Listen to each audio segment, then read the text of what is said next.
अहंकार तो नासी भेद भेद जगी निंद्य ओवळा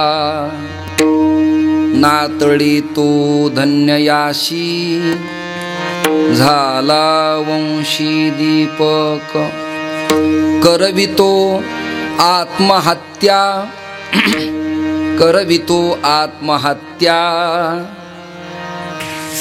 नेदी सत्या आतळू तुका म्हणे गुरगुरी माथा थोरी धरोणी नातळी तो धन्ययाशी झाला वंशी दीपक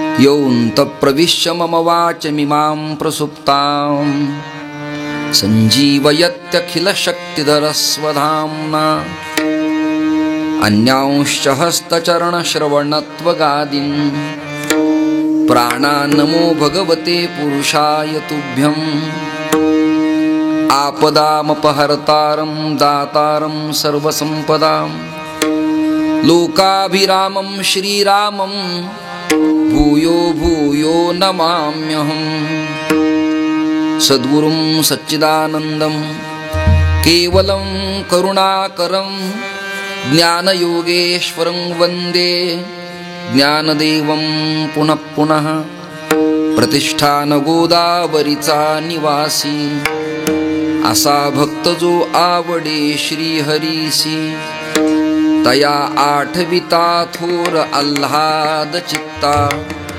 नमस्कार माझा सद्गुरु एकनाथा मुक्का लावोणी बोधल्यांच्या कराणे मागत भिक्षा सदैव कोरान्नदाने बहिणाई जासी गळा माळ घाली शंकरानंद म्हणता वृत्ती शांत झाली. कमी करा. विठ्ठल विठ्ठल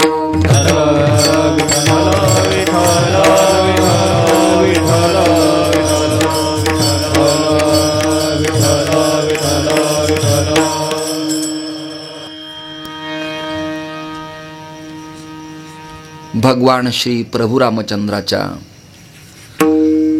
पदस्पर्शानं पुलकित पावन सुगंधित झालेली नाशिक तीर्थ क्षेत्र ही अत्यंत प्रासादिक जाज्वल्य भूमी आणि या पवित्र मातीमध्ये गेल्या अनेक वर्षापासून हरिकीर्तन सेवा करण्याचा सुयोग समस्त नाशिककरांच्या वतीनं भिन्न भिन्न आयोजनातनं मला इथे उपलब्ध होतो. त्याबद्दल मी आपल्या सगळ्यांची कृतज्ञताच आरंभाला व्यक्त करतो.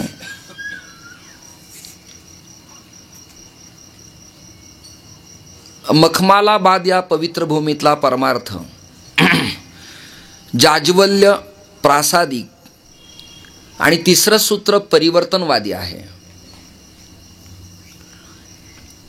तुम्ही सगळेजण असा आज गृहीत धरा की श्री भगवानगडचा अमृत आश्रम एक प्रतिनिधी आलेला आहे आणि त्या प्रतिनिधीच्या माध्यमातून काही आविष्कार तुमच्या समोर मांडावेत, द्यावेत या आशेपोटी मी आजचा अभंग संतश्रेष्ठ जगद्गुरु तुकोबारायांचा निवडलेला आहे.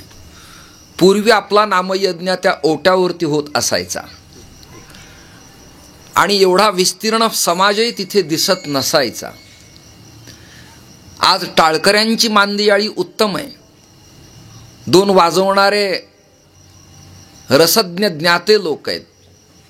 स्पीकर प्रकाश, आयोजक, नियोजक, निमंत्रक, ज्ञात अज्ञात या ज्ञानमंडपात उपस्थित सर्व सज्जन श्रोते, पत्रकार बांधव, मातृवर्ग, पितृवर्ग, बंधू आणि भगिनी, चित्रीकरण करणारे दोन कॅमेरे, ते कोणतं यूट्यूब चॅनल असेल त्यांना धन्यवाद. नेता आणि महाराज, बिना स्पीकर आणि कॅमेऱ्याचा आता शिल्लकच नाही. त्यामुळं काय बोलावं, काय विधानं करावीत याचाच अभ्यास 1.5-2 तास साग्र एकाग्र चित्तानं करावा लागतो. चुकून एखादं विधान भावनेपोटी जर बोलण्यात आलं तर त्याचा विपरीत परिणाम लोक स्वतःवरती घेतात आणि तेवढीच क्लिप एडिट करून लोकांच्या समोर ती फिरवतात. त्यामुळं स्वायत्तता वक्त्यांना राहिलीच नाही. या सगळ्यांच्या माध्यमातनं जीवन बांधण्यात आलं. रात्री मी मत्स्येंद्रगडच्या नारळी सप्ताहात होतो. 30-35 हजार समाज कीर्तन श्रवणासाठी. परमश्रद्धे आदरणीय न्यायाचार्य विद्यावाचस्पती डॉक्टर नामदेव शास्त्री महाराज महोदय माझ्यावरती निष्कपट निर्वैर प्रेम बंधुवत करतात. मी अनेक नारळीत कीर्तनं केली आहेत. नारायणगडच्याही नारळी सप्ताहात कीर्तनं केली आहेत. मी नाशिककरांची हे विधान बोलताना क्षमा मागतो. तुमच्याकडं सांपत्तिक बळावर टापटीप अधिक असू शकते, पण मराठवाडा आणि गडकऱ्यांच्या सप्ताहा एवढी गर्दी तुम्हाला करणं नाकीनऊ येईल. हे त्यांनीच करावं. सांगतेला 2, 2.5 लाखापर्यंत समाज काल्याच्या कीर्तनाच्या श्रवणासाठी असतो. आणि काही लोक आम्हाला कौतुकाने सांगतात, उद्या काला आहे, आज तुमचं जागराचं कीर्तन आहे, आमचा भंडारा स्वयंपाक चालू आहे आणि 70 किलोची बुंदी आहे. कौतुकाने सांगतात आम्हाला. सागरात छलांग लावणाराला ओढ्याचं महत्व काय नाही कळत तुम्हाला? 70 किलो तर नाश्त्यालाही पुरणार नाही. 210, 335, 800, 900, 2,000 क्विंटल साखर, ट्रकांनी पुऱ्या आणि भाजी आणि ट्रँकरनं कढी टोट्या बसवलेल्या, एवढा ऐश्वर्य. पण एक महत्वाची गोष्ट आहे की गड परंपरेत वैकुंठवासी थोरले बाबा या भूमीत येत असायचे. मधल्या काळात मामांचे पटशिष्य, स्वामींचे पुतणे आणि स्थानाचे उत्तराधिकारी, रसज्ञ सर्वज्ञ कीर्तनकार श्री भीमसिंह महाराज या पवित्र भूमीत येत असायचे. श्रद्धेय न्यायाचार्य शास्त्री महाराज इथे येतात आणि तुमचं माझंही गेल्या अनेक वर्षापासूनचं चिमुकल्या सप्ताहापासून विराट महोत्सवापर्यंत येणं जाणं कायम आहे. बाळासाहेब बिचारे निमित्त मात्र संपर्क करतात, मला बोलवतात, मीही कौतुकाने येतो. गेल्या 2 वर्षात कोरोना महामारीमुळे कुठे जाता आलं नाही, येता आलं नाही. सगळेच कार्यक्रम अव्यवस्थित, असुरक्षित आणि कायद्याच्या कचाट्यात बांधण्यात आल्यामुळं यावेळेला जरा मुक्त आणि स्वच्छ श्वास घेण्याची कृपा भगवंतानी तुमच्या माझ्यावरती केली. त्यामुळे हे नामयज्ञ सप्ताह पुन्हा ऊर्जा गावोगावी प्राप्त होऊ लागली. आनंदाचं भरता आलं. मला तर नाना आणि बाबा ऐकतायत एवढा मोह निर्माण होतो की वाटतं नाशिकात अजूनही आपण फ्लॅट घ्यावा, नाशिकात अजूनही एखादं रो हाऊस घ्यावं किंवा नाशिकात एखादी जागा ॲक्वायर करून आपण तिथे राहावं. एवढं मनमोहक नाशिक आहे, इतका सुंदर नाशिक आहे. नांदूर सिंगोटे ओलांडलं की धवण सर हवा शीतल शांत अंगाला झोंबायला लागली. मी कळमनुरी, हिंगोली, अकोला, अमरावती, विदर्भ दौरा करून मराठवाड्यात आलो. शिवबा कासाराच्या बायकोनं तुकोबारायांच्या अंगावर गरम पाणी ओतल्यावर जो दाह होत होता,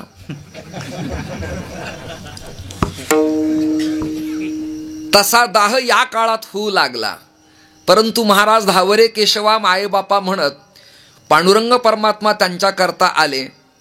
हे पर्यावरण व्यवस्थित करण्यासाठी आपल्याकडे कोण येणार आहे, हा एक महत्त्वाचा मुद्दा आहे. गाडीतला AC हा तसा त्रासदायकच, आज की उद्या काळ एवढाच त्रासदायकच.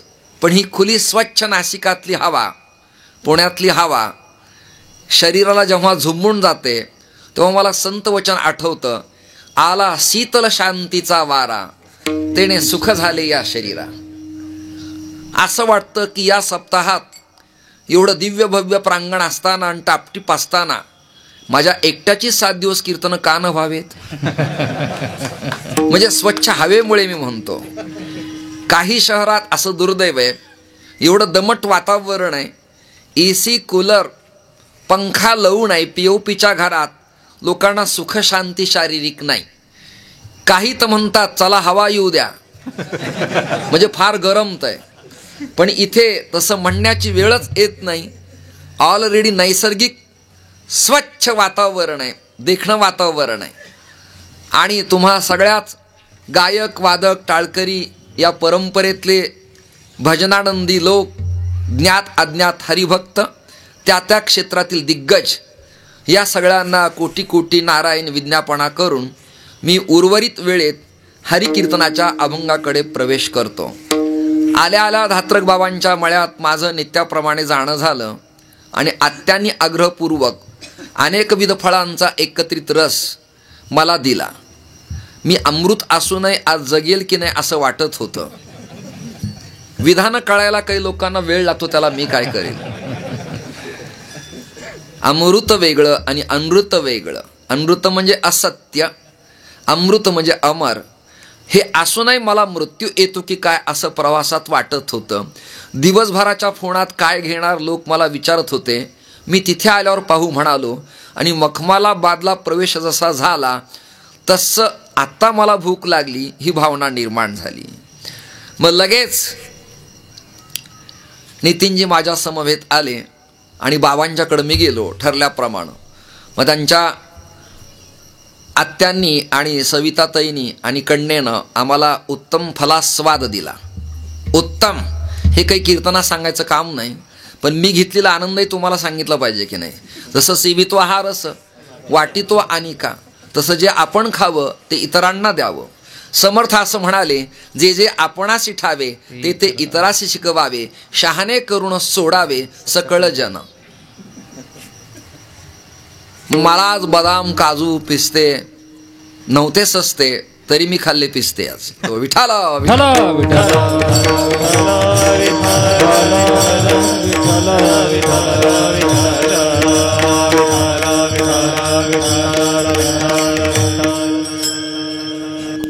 बाकीच्या विषयाला थोडा प्रतिबंध घालून मी अभंग संहितेच्या चिंतनाकडे प्रवेश करतो. भिन्न भिन्न प्रकारे संत वाङ्मयात कुठे कूटचिंतन आहे, कुठे अभोगी अभंग आहेत, कुठे समांतर न्यास आहे, कुठे चौकडा प्रकरण आहेत, कुठे बाळसंतोष आहे, कुठे जोगी आहेत, कुठे जंगम आहेत, कुठे भराडी आहेत, कुठे आंधळा आहे, कुठे मुकाय बहिराय, महानुभव आहे, एडकाय, नाना जोशी सुद्धा आहे, वासुदेव आहे, कडक लक्ष्मी आहे, गवळणी आहेत, बहुरूढ भारूड आहे, अद्वैत पर, ब्रह्मज्ञान पर, उपदेश पर, मागणी, संत प्रकरण, तीर्थक्षेत्र महिमा, नाममाहात्म्य, स्वरूप वर्णन, अशा भिन्न भिन्न प्रकारातले अभंग आहेत. अभंगाला जाती आहे, अभंगाला तोंड आहे, अभंगाला अंग आहे, अभंगाला लिंग आहे. निवडलेल्या अभंगातल्या कुठल्या चरणातून प्रवेश करावा हे त्याच्या त्याच्या प्रतिभेवरती अवलंबून असतं. कुशाग्र बुद्धीची घरात पाकशास्त्रातले निपुण सुगरण स्त्री असेल तर ती एकाच साखरेचे भिन्न भिन्न चाचणी करून पदार्थ बनवू शकते. एक काळ असा होता की बिना दुधाचा चहा जर पिला आणि तो काळा का भिन्न गुळाचा दिसला तर लोक त्याला भिकारी मानत असायचे. आता अब्जाधीश म्हणतात कोरा करा. हं, तुम्ही जागेत ना सगळेजण. ही कोरोनाची कृपा. आता श्रीमंत काय म्हणतात, दूध नका घालू, आता कोरा चहा करा आणि काळा करा, गुळाचा करा. हळूहळू लोक जुन्या आवृत्ती पुन्हा स्वीकारतील, थोडा दम धरा. हळूहळू लोक जुन्या सगळ्या आवृत्ती स्वीकारतील, थोडा दम धरा. मधला एक काळ असा होता की कीर्तनकार आणि नेते चायना सिल्क आणि टेरिकॉटचे नेहरू शर्ट आणि लेंगे शिवत असायचे. पुन्हा एक काळ असा आला की धवल शुभ्र सुती पांढरे अंगरखे बुवा आणि नेते घालायला लागले. स्त्रियांनी सुद्धा आता पसंती दिली की पैठणी, येवल्याची पैठणी, पैठणातली पैठणी आणि सुती वस्त्र अंगाला पोषक आहे, रुंद काठ असावा, वेलबुट्टी असावी आणि ती सुती असावं. अवसुती धोतर कधी सुटेल याचा भरोसा नाही. यांना वाक्य कळायला वेळ लागतो. विठ्ठल विठ्ठल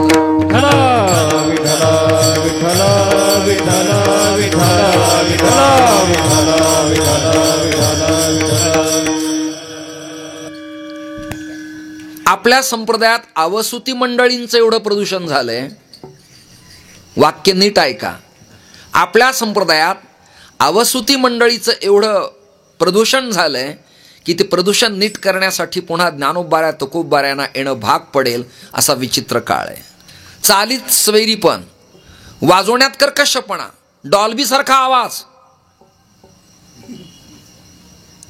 आणि गायकांच्या मुखातच माईक फीड करावा असा येणारा काळ की अंतर नको बाबा, आतच बसून घे, कुल्फी उन्हाळ्याचा काळ आहे, चाक तिला जरा थोडं, असा विचित्र काळ. आवाजाची ट्विनिंग, शब्दांची घनता, बेस केव्हा असावा, त्याचं कडकपण केव्हा असावं, हे रेकॉर्डिंगचं स्वतंत्र सूत्र आहे. त्याचं आवाज मोठा म्हणजे नामयज्ञ मोठा, हा तुमचा गोड गैरसमज आहे. बुवा मोठ्याने ओरडतात म्हणजे ज्ञात आहेत, हा तुमचा गोड गैरसमज आहे. हल्ली तर गाण्यांनी एवढा कहर केलाय की लोक म्हणतात वाह क्या बात आहे, रात्री आपलातून कीर्तन झालं. हे कोण म्हणतात? ज्यांना पाणी न्यायची माहिती नाही ते स्नानाला.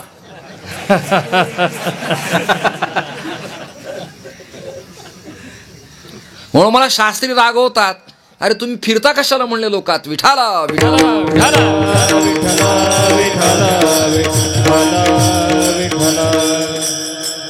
कवित्व, रसिकत्व, बरवेपण आणि परतत्व स्पर्श या 4 गोष्टी समाजातल्या संपत आल्यात.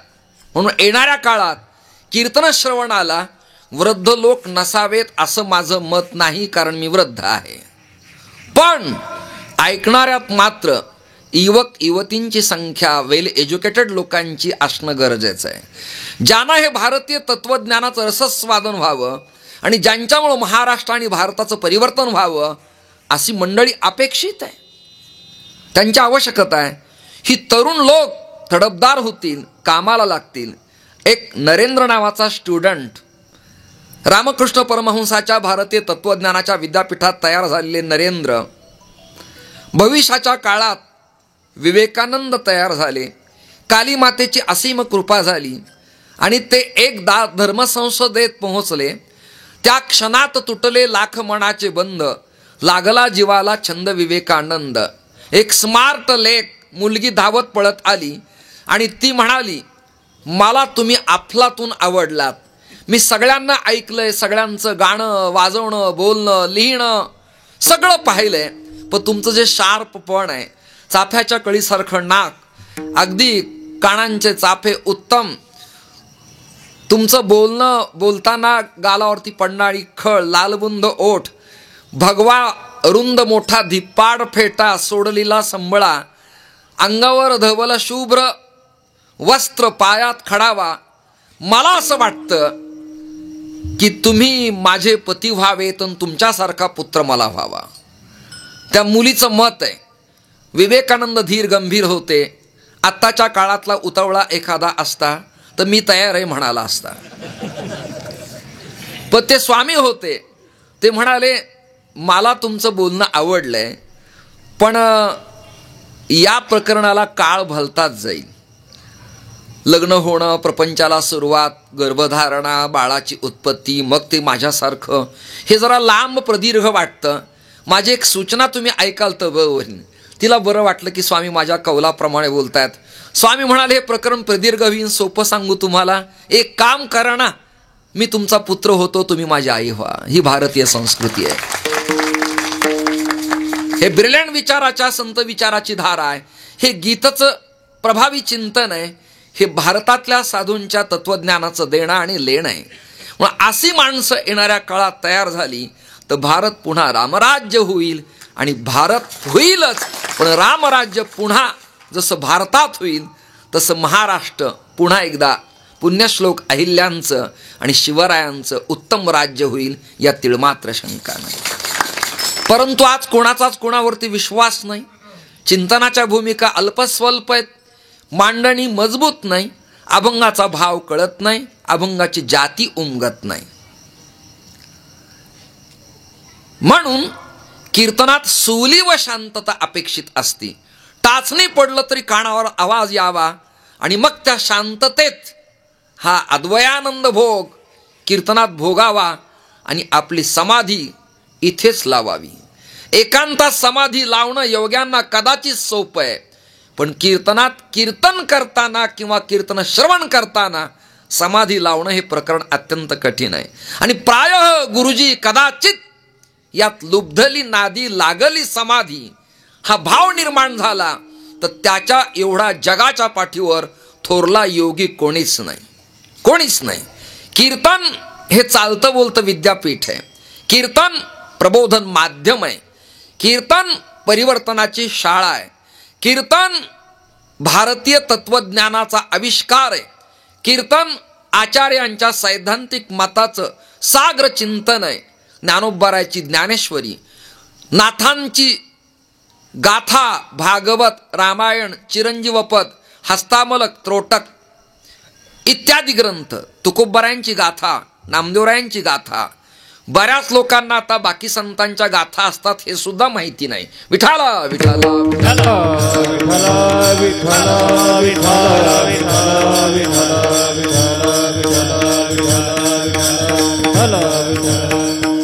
व्याकरणात श्रगधरा, वसंत तिलका, अनुष्टुप, मालिनी, शिखरिणी हे व्याकरणातले वृत्त आहेत. संस्कृतात, गीर्वाण भाषेत, पण मराठीत दोन प्रकरण स्वतंत्र स्वयंभू आहेत.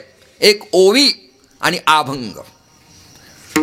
काही काही कीर्तनकार तर कीर्तनात म्हणतात, आज अशा भन्नाट वव्या म्हणलो, वव्या वाटतं ववा त्याच्या तोंडात घालावा. अभद्र लोक, अशुद्ध वाणी, आणि त्यांचा दोष नाही, हे आयोजक त्यांना निमंत्रण देतात, हा त्यांचा दोष आहे, त्यांचा दोष आहे. म्हणून जाणकार लोक अपेक्षित आहेत. आपल्या आळंदीच्या महोत्सवात कीर्तनात शास्त्री महोदय म्हणाले की चैतन्य महाराज तुम्ही फार प्रभावी वक्ते आहात, तर तुमच्या या ज्ञानाचा उपयोग ज्ञानेश्वरी प्रचारार्थ अन्य राष्ट्रातही होऊ देत. ही खरंच गरज आहे, आवश्यकता आहे. आपल्यातल्या मतमतांतरामुळं महाराष्ट्राची सीमा ओलांडून आपण बाहेर पोहोचलोच नाहीत, हे दुर्दैव आहे. जरा काही गुजरात, काही मध्य प्रदेश, काही आंध्र एवढ्याच भागाच्या सीमेपर्यंत आपला बालबोला आहे. बाहेर आपल्याला ज्ञानदेव तुकोबारायांची ख्याती प्रतिपादन करावी लागते. आणि परप्रांतातल्या संताचा भक्तमाल महिना महिना चॅनल टीव्हीला आहे. रामचरित मानस वर्ष चालू आहे. भागवताच्या कथा वर्ष चालू आहेत. एवढंच नाही, नानीबाईनो मायरा नावाचं प्रकरण 2-2 महिने चातुर्मासात चालतं. आपण कुठे कमी पडतो त्याचं कारण आहे विद्वत्ता, आचार, विचार, भाषेचं ज्ञान, वाचनाचा अभाव, बहुआयामी व्यक्तिमत्व, विद्यापीठीय तत्वज्ञानात संशोधनात्मक पद्धतीनं लिहिण्यात येणारा प्रबंध आणि त्याची होणारी समाजातली चर्चा, या सगळ्या गोष्टीचा अभाव आहे. काय असतं, आपल्याला ओव्या अभंग पाठ असतात आणि आपण मृत्यूला श्रद्धांजली वाहतानाही 2 ओव्या म्हणून टाकतो. वास्तुशांतीलाही तेच काम करतो आणि सेवानिवृत्तीला एखादा अभंग आपण म्हणून जातो. परंतु बोललेली ओवी, गायलेला अभंग, त्याचा अर्थ आणि आपलं आचरण, या 3 गोष्टी जोपर्यंत एकत्र येत नाहीत तोपर्यंत ऐकणाऱ्याच्या अंतःकरणाला परतत्व स्पर्श होत नाही. म्हणून बोले तैसा चाले त्याची वंदावी पाऊले, या उलट बोले तैसा न चाले त्याची तोडावी पाऊले. असं उलट केलं तर काही हरकत नाही. आणि आचरणाने ब्राह्मण्य वृत्ती बनत असते. आता ज्या घरी मी गेलो, केवढा फलस्वाद, सुनेच्या कपाळाला बोडभर कुंकू. मला असं आठवलं की ती मुक्ती, जना, मीरा अहिल्या जिजा तर नाही ना, ही देण लागती. म्हणजे जन्मना जायते क्षुद्रहा किंतु संस्कारात द्विज उच्चते. त्याला ब्राह्मण्य गुणग्राहकता त्याच्या आचरणानं तयार होत असते. मी थोरल्या बाबांचं नाही, पण भाऊंचं कीर्तन माझ्या डोळ्यांनी कानानी प्रत्यक्ष अनुभवलेलं आहे. केवढी रसज्ञ लोक, केवढे ज्ञाते लोक, केवढे धीर गंभीर लोक, केवढे तपस्वी लोक, केवढी ज्ञानोबराच्या ज्ञानेश्वरीवरती नितांत निष्ठा, गाथेवरती श्रद्धा आणि नाथांच्या भागवताच्या ओवीप्रमाणे जीवन जगण्याची सदैव मर्यादा पाळणारे हे सत्पुरुष. बंकट स्वामी महाराज, मारुती महाराज, लक्ष्मण महाराज, जोग महाराज, मामासाहेब, श्री साखरे महाराज, ही ज्ञाती लोक, गुरुजी, या सर्वांच्या कृपेनं समाज संप्रदायात कृपांकित आहे. पण आज आता होणाऱ्या सगळ्या प्रकरणाला प्रतिबंध कोण करू शकेल, ही खेदाची दुःखाची गोष्ट आहे. आपल्यातही काही उपासक आहेत. आता परवा हे मैयेची प्रदक्षिणा करून आले आणि पैठणात त्यांनी मला नर्मदेश्वराचं लिंग दिलं. म्हणजे त्याच्या तत्वज्ञानाला उपासनेची जोडही अपेक्षित आहे. स्त्रीच्या देखणेपणाला सात्विकतेची जोड अपेक्षित आहे. आणि नेत्याच्या श्रीमंतीला वैष्णवांच्या संगतीची आवश्यकता आहे. नाही कळलं तुम्हाला? पंडिता वनिता लता विनाश्रया विना गोड दिसत नाही. पंडित ज्ञाताय, पण त्याला आश्रय असावा. कुणाचा? ग्रंथाचा. कुणाचा? संतांचा. कुणाचा? जितेंद्रिय सार्वभौम प्रजापालक तत्पर अभिषिक्त राजाचा. पण जितेंद्रिय सार्वभौम प्रजापालक अशांचा आश्रय. स्त्री किती देखणे असू दे, तिला आश्रय अपेक्षित आहे पतीचा. वेली सुंदर आहे जाई जुईची, सेवंती बकुल चंपक पाट लाभ जाई, पुन्हा गजाती करवीर रसाल पुष्पई. भिन्न भिन्न प्रकारच्या वेली आहेत, काही फळांच्या आहेत, काही फुलांच्या आहेत. सुगंध दरवळतोय, भुंगे गुंजारो करतायत. पण तिला मांडवाचा आधार असावा लागतो. म्हणून ग्रामीण भागात पाण्याच्या रांजणाच्याच ओट्यावरती एक वेल असायचा आणि त्यालाच तिथे मंडप असायचा. आणि त्या शीतल शांत सावली खाली ते कृषीवल शेतकरी अत्यंत गरिबीत सारवलेल्या शेणाच्या प्रांगणात आपलं सुखदुःख उपभोगत असायचे. राजा सजी महाली हे त्यांचं जीवन असायचं. सौख्य तिथं त्यांना प्राप्त होत असायचं. आज तटबंदी उत्तम आहे, पीयूपी छान आहे, घरात एसी आहे, मार्बलची उत्तम फरशी आहे, स्मूथ पण आहे. अगदी हात धुवायला बेसिनला गेलात तर टवटी तुम्हाला दिसणार नाही, चालू करावं लागत नाही, हात खाली केला की पाणी येतं, स्नान केलं की केस वाळवण्यासाठी लगेच एक ताकदीचं गरम उष्माघात देणारं यंत्रणा असलेलं मशीन तयार आहे. तिथे सगळ्या सुविधा आहेत. पण सोली व सुखाची उणीव आहे, दुःख आहे. लोक जर्जर आहेत, आतून पोखरलेत, वरून स्मूथ दिसतात. कुणी रक्तदाब, कुणी मधुमेह, कुणी मायग्रेन, तर कुणी मणके. भिन्न भिन्न या सगळ्या जणींच्या पाठीमागं तर विकृत आजार दोन प्रकाराचे कीर्तनात बोलत नाही. घातक, तुम्हाला मलाही त्रास, घातक केमिकल उपकरणं, नवीन होणाऱ्या सुविधा, गाड्यांचा प्रचंड धूर प्रदूषण, कारखान्यांच्या बॉयलरमधनं बाहेर पडणारं प्रदूषण. कोरोनाच्या काळात मध्ये जेव्हा बंद होतं संपूर्ण, त्या काळात पाणी निरभ्र स्वच्छ, पक्ष्यांची थवे येत असायची, ते रमणीय गीत गात असायचे. आकाश चांदणं आणि आनंद द्रवल्या जात असायचा. आज तुम्ही मी दुःखी आहेत. प्रकरण सांगतो तुम्हाला. म्हणजे श्रीमद भागवतात फक्त बाळासाहेब वाचक आणि वक्त्याची दृष्टी तशी अपेक्षित आहे, म्हणजे भावप्राकट्य करता येतं. दशमस्कंदात कृष्ण परमात्म्याला मारण्यासाठी कंसाने भिन्न भिन्न राक्षस सोडले. फॉर एक्झाम्पल शकटासूर सोडला. तर व्हॉट मीन शकटासूर? शकटासूर म्हणजे नेमकं काय, हा भाव भागवतातला तुमच्या समोर मांडावा लागेल की नाही. जुने कथाकार परंपरेप्रमाणे सांगतात, एक छकडा आला, रथाचा आकार होता, तो शकट नावाचा असुर होता, तो कपट करून आला होता, तो कृष्णाला उचलणार होता आणि संपवणार होता, त्याने विडा कंसाकर्ण उचलला होता, इथपर्यंत सांगतात.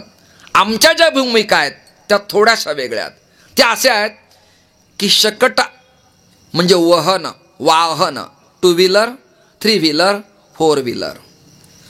त्याच्या सायलेन्सरमधनं बाहेर येणारं प्रदूषण अस्थमा, दमा, श्वास प्रतिरोध, त्वचा इन्फेक्शन, स्किन प्रॉब्लेम हे सगळं वाढवत आहे. कृष्ण परमात्म्याच्या गोष्ट लक्षात आली. त्यांनी पेंद्या, वडजा, वाकड्या, मधुमंगल, सुदामा, श्रीशामा, तनसुखा, मनसुखा आणि दामा या सगळ्या गोपाळांची अंतरंगात एक मिटिंग घेतली आणि ठराव पास असा केला की युवक नेता मी झाल्यामुळे गावातील होणाऱ्या सुखदुःखाची जिम्मेदारी सर्वस्वी माझ्यावर आहे. बाबा आता तसा कारभार पाहत नाहीत, सगळी उलाढाल मलाच करावी लागते. शकटासूर उद्या येणार आहे, तर त्याचा नायनाट करणं आपलं काम आहे. याचा अर्थ असा आहे, शकट म्हणजे वाहन, येणाऱ्या काळात प्रदूषण वाढेल, सुरक्षित जीवन जगावं लागेल, हे त्या काळातले संकेत आहेत. काला केला, काला केला, काला केला हे भावनेपोटी किती वर्ष सांगणार आहेत आपण? किती वर्ष फोडायची, पुंडली म्हणायची, प्रसाद घ्यायचा? भावप्राकट्य काय? तोही घट आहे, हाही घट आहे. त्या घटातही ऐक्य काल आहे, या घटातही ऐक्य परब्रह्म आहे. सर्वा घटी राम देहादीही एक, फोडून त्यातला पाहावा लागतो, हाही घट आहे. याला आवरण नावाचा विक्षेप आहे, दोष आहे. तो बाजूला सारला की आत ब्रह्म ऐक्य सुखाचा काला आहेच आहे, हा भाव लोकांसमोर येणं गरजेचं आहे. काल्यात लाहीच का? ज्वारी तड तड तड तड भासते, बाहेरचं अंग आत घेते आणि आतलं मृदू अंग बाहेर टाकते. ती तुम्हाला मला सूचना देते की तुम्ही वागताना वर कठीण कवचाचे असा, पण आत जेव्हा खुलल्या जाल तेव्हा आतून तुम्ही कोवळे, शीतल, शुभ्र आणि पवित्र असाल. ही त्यातली माहिती, हे त्यातलं ज्ञान आहे. मग त्या दहीच का? ते शांततेचं प्रतीक आहे. हां, दही नॅचरोपॅथीत आणि योग सायन्समध्ये रात्री खायचं नाही, पापड खायचा नाही, लोणचं खायचं नाही, पण तळलेला खायचा नाही, कारण तो मृतप्राय अन्न आहे. लोणचं जुनं खाल्लं तर स्किन प्रॉब्लेम होतो, मीठ अधिक खाल्लं तर BP बढवला जातो. काय करावं, काय करू नये, याला संतांची वचन आहेत. युक्त आहार, विहार. एवढं एक वाक्य घेऊन जीवनचर्या साग्र जगली तर मला वाटतं त्याला आयुष्यात रोग होईल असं कदापि होणार नाही. युक्त आहार, विहार.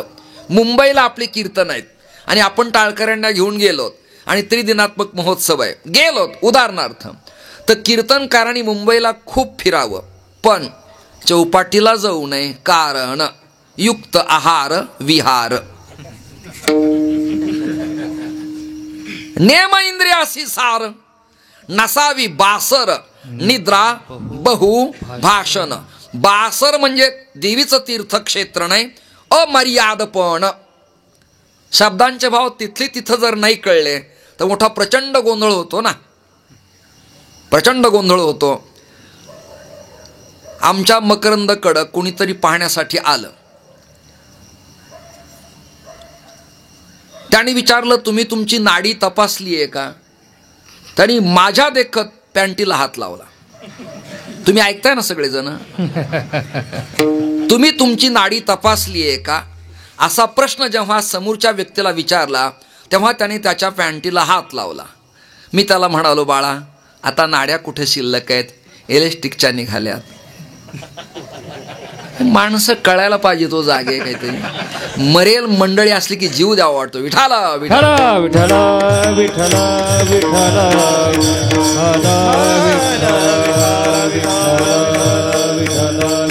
ज्याला आपल्या कटीचं सूत्र नाडी कळत नाही त्याला आद्यन मध्यन अंत्य काय कळणार आहे? काय कळणार आहे?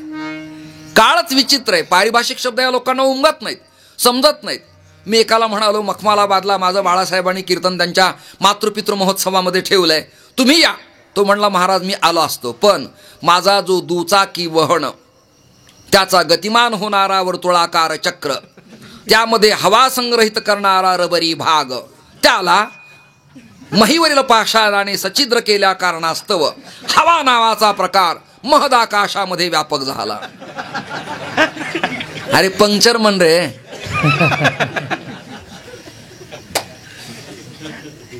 भारतीय तत्वज्ञान प्रस्थानत्रयाची भूमिका कीर्तनकाराला ओवी अभंगाच्या माध्यमातून मांडायची, पण जुनी सैद्धांतिकता, ज्ञानोबाराचा दृष्टांत आणि वास्तववादातलं विज्ञान या त्रिसूत्री एकत्र आल्या तर ऐकणाऱ्यांचं भलं झाल्याशिवाय राहत नाही. हा माझा स्वतःचा अनुभव आहे. परिवर्तन होतं. कॉपर धातूत पाणी ठेवून पूजा करावी किती वर्ष सांगणार आपण? कलशस्य मुखे विष्णुकंठे रुद्रसमाश्रिता, हा किती वर्ष मंत्र म्हणायचा. पण वैज्ञानिकता आहे की कॉपर धातूत पाणी ठेवल्यावर ते पिलं तर तीर्थरूपता होते, ही भावना आहे. पण वैज्ञानिकता आहे फंगल इन्फेक्शन होत नाही, हाडं ठिसूळ होत नाहीत, ऊर्ध्वगामित्व अधोगामित्व उत्तम चालतं. हा विज्ञान त्यातनं भाव लोकांच्या समोर येणं अपेक्षित आहे. अधिक वेळ जाईल चर्चेतच आपला अभंगाचा भाव राहील आणि तुम्ही कंटाळून जाल की अभंग निवडलाय हे वेगळंच बोलतायत. नित्य चांगलं न ऐकणाऱ्यांना चांगलं ऐकणं वेगळं वाटत असतं.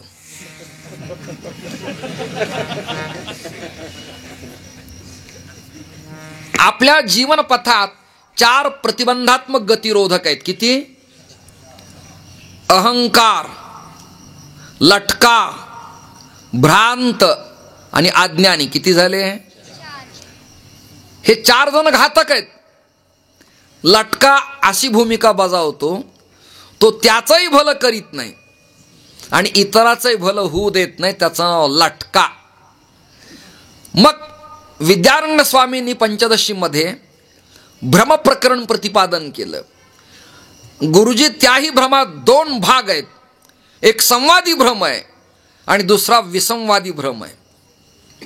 काही लोक मला कळतं या भ्रमातच जगतात, काही लोक मला मानतात याच भ्रमात जगतात, काहींना वाटतं हा सगळा समाज माझ्या पाठीमागे याही भ्रमात लोक जगतात, काहींना वाटतं माझं जीवन आता परिप्लुत झालं अशाही भ्रमात जगतात आणि काहींना कळूनही मला कळलं नाही अशाही भ्रमात लोक जगतात.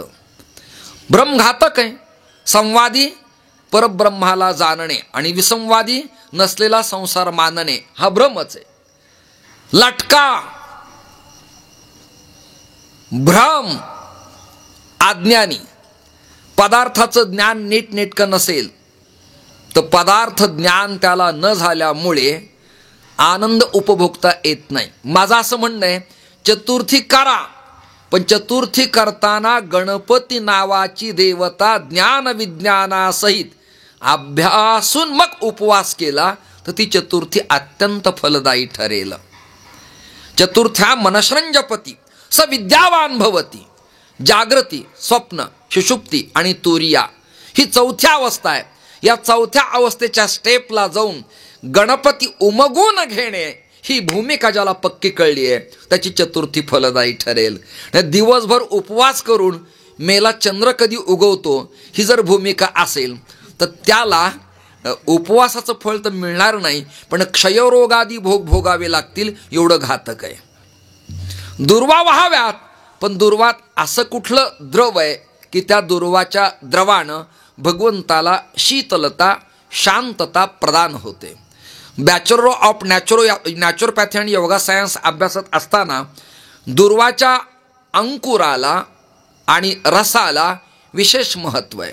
आत्ता सध्या प्रतिपदा पाडव्यापासून नवमीपर्यंत लिंबाच्या पालाच्या अर्काला रसाला विशेष महत्त्व आहे.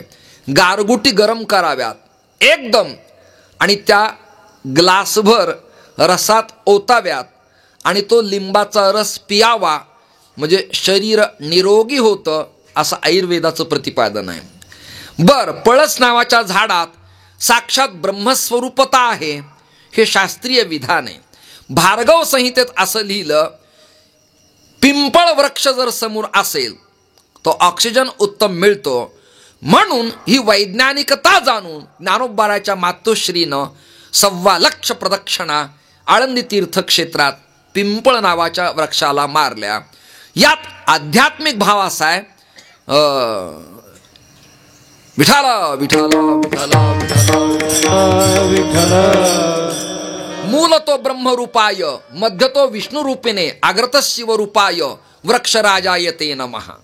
म्हणजे पिंपळात सुद्धा ब्रह्मा विष्णू महेश या तिन्ही देवतेचं वास्तव्य आहे. प्रल्हादाला वाचवण्यासाठी आणि स्तंभातून हिरण्यकश्यपूला संपवण्यासाठी परमात्मा जेव्हा प्रकट झाले तेव्हा हिरण्यकश्यपूच्या अंगाला स्पर्श झाल्यामुळं त्याचं इन्फेक्शन देवाला झालं.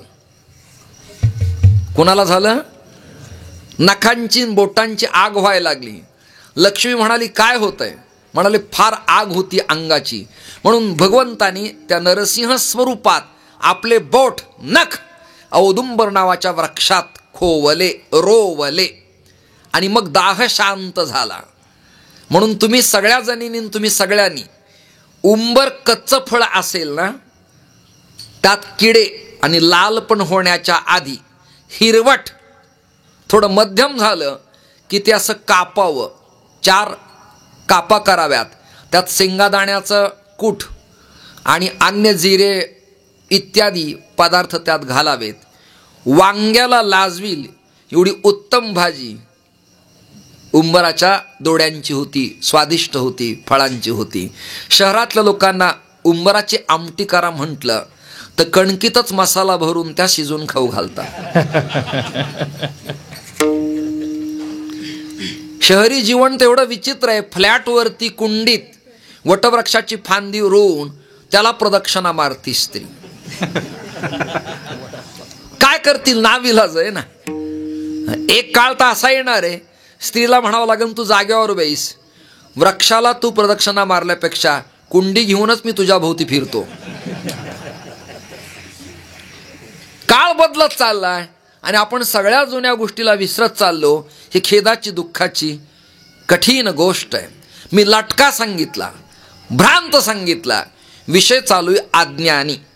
ज्ञानाविना तरुणोपाय नाही. नाही ज्ञानेन सदृशम पवित्रम्य विद्यते. ज्ञानाचा अभाव असेल तर कळणार नाही. पखावजाचं पान आणि पुडी, चाठ, लव, थाप, ग आणि ग ही अक्षर कळण्यासाठी आपल्याला पखाव शिकावं लागेल सरांच्याकडे, यांच्याकडे. मग कणिक इकडे का इकडे. जो साम्यवादी आहे ना तो म्हणून दोन्ही तोंड कातडाचीच असल्यामुळे तिकडची कणिक इकडे लावण्यास काय हरकत आहे. लावून बघ तू काय होतंय ते सांगतील तुला. कुठेही साम्यवाद काय? कुठेही. अरे गूळ गोडच असतो, हळद हळदच असती. मीठ कधी गोड झालंय असं आतापर्यंत ऐकलं नाही. ऊस कधी खारट झालाय असं आतापर्यंत ऐकलं नाही. गाजर गाजरच आहे आणि मिरची आमच्या भागात ती फारच गोड लागते असं कोणी म्हटलं नाही. तिचा तो DNA तसा असतो. हा कधी कधी कलमांची रोपं चांगली दिसतात, तो भाग वेगळा. नाही कळलं तुम्हाला? नैसर्गिक जुन्या गुलाबापेक्षा नवीन गुलाबाचं फूल मोठं आहे पण पाकळ्या टिकत नाहीत आणि सुगंधाचा अभाव आहे. जुन्याला काटे अधिक आहेत, पाकळ्या कमी आहेत, पण गुलकंदाचा सुगंध स्वादिष्ट आहे. नाही कळलं तुम्हाला? स्त्री सुदुष्टा सुवार्ष्णेय जायते वर्णसंकराः पतंती पितरो हेषाम लुप्तपिंडदक क्रियाः. ही भगवद्गीतेचं तत्वज्ञान तुम्हाला मला विसरून कसं चालणार आहे? समजून घ्यावं लागणार आहे. घेत नाहीत त्याला कोण काय करील. याकरता तर नामयज्ञ, कीर्तन महोत्सव, कथा, प्रवचन, व्याख्यान, मातृपितृ पुण्यस्मरणार्थ अखंड हरिनाम सप्ताह कशासाठी आहेत? की लोक नाना बदलावेत, लोकांचं आत्मकल्याण व्हावं. वक्ता 1.5 तास 1.25 तासाच्या कीर्तन प्रवचनासाठी आम्ही लोक 7 दुनी 14 तासाचा प्रवास सहन करतो. कोणती गाडी कधी मागे पुढे आमचा मुका घेऊन जाईल सांगता येणार नाही. सांगता येणार नाही. परवा मी अकोला अमरावती, रात्री परवा पारोळा जळगाव, रात्री बीड जिल्ह्यात सेकटा नारळी सप्ताहातलं कीर्तन आणि आत्ता इथे. काय हे जीवन आहे? आता या काळात नवीन चिंतन शिकता येईल काय? नवीन मांडणी लोकांसमोर मांडता येईल काय? क्षराक्षर ब्रह्माची अनुभूती वाचनातनं प्राप्त होईल काय? ओवींचा अर्थ स्फुरल्या जाईल काय? आपली ध्यानधारणा, साधना, पूजा, अर्चा, विग्रह, नैवेद्य, आरती, कुलधर्म, कुलाचार हे सगळं होईल काय? होतच नाही, होतच नाही. मग काळ सारावा चिंतने, एकांतवाशी गंगा स्नाने हे प्रमाण फक्त 4-4 चाली लावून आम्ही कीर्तनात फक्त म्हणावेतच काय? एकांत मिळेल कुठे? कसा मिळेल? एकांत शब्दाचा अर्थ सोली व जंगल असा नाही, निरावय शांतता असा नाही, तर एकांत शब्दाचा अर्थ आहे जीवदशेला न राहता जीव परब्रह्म स्वरूप होण्याचा क्षण, त्याचं नाव एकांत.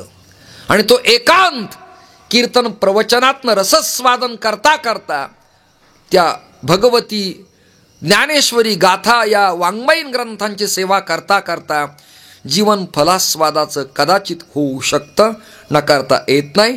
पण त्याला अज्ञानी चालत नाही, ज्ञानाची भूमिका अपेक्षित असते. चौथा गट आहे अहंकार नावाचा, अत्यंत घातक आहे.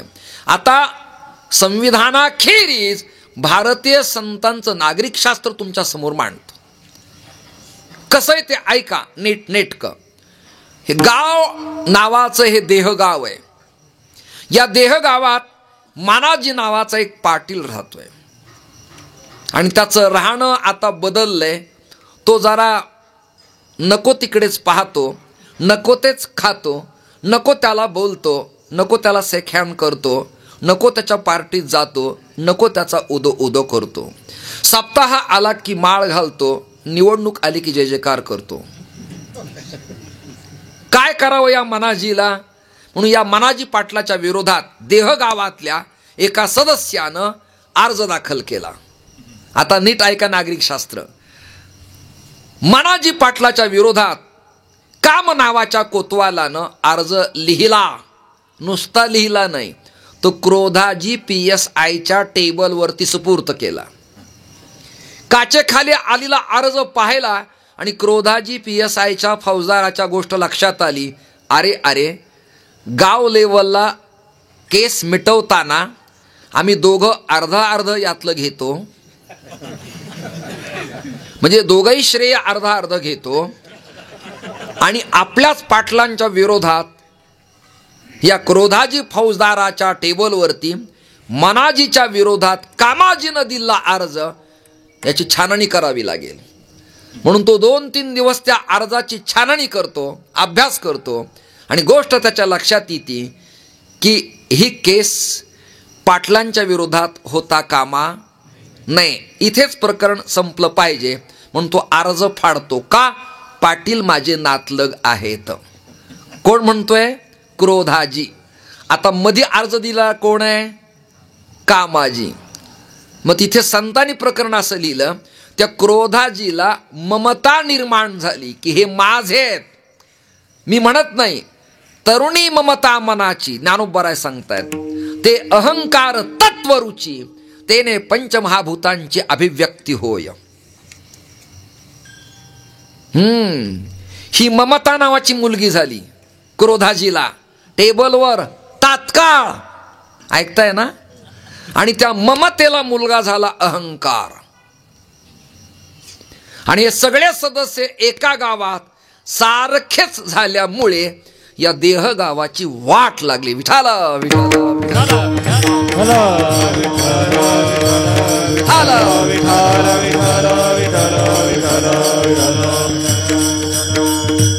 परंतु तो अहंकार नवल अहंकाराचे गोठी विशेष न लगे अज्ञाना पाठी सज्ञानाचे झोंबे कंठी नाना संकटी नाचवी.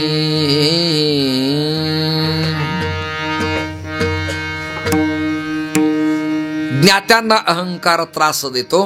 म्हणून नामदेवरायांनी तुम्हाला मला सगळ्यांना सूचना दिली.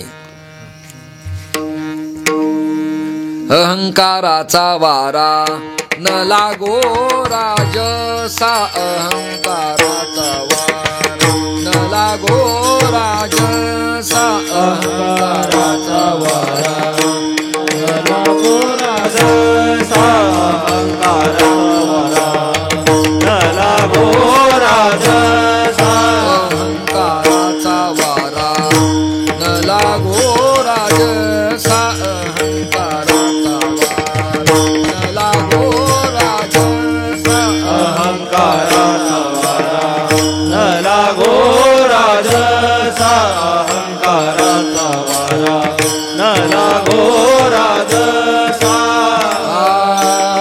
माझ्या विष्णुदासा भाविकासी माझ्या विष्णुदासा भाविकासी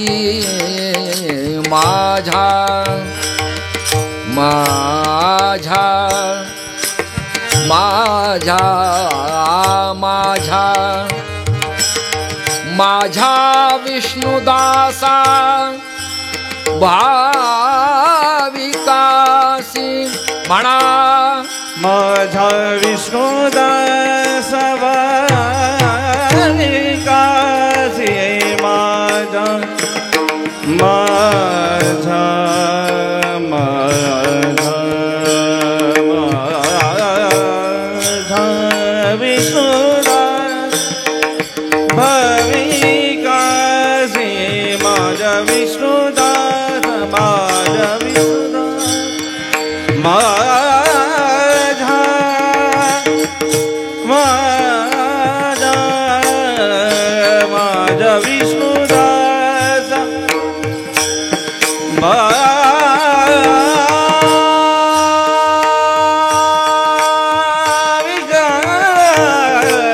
भाविकासी माझा विष्णुदास माझा विष्णुदास भाविकासी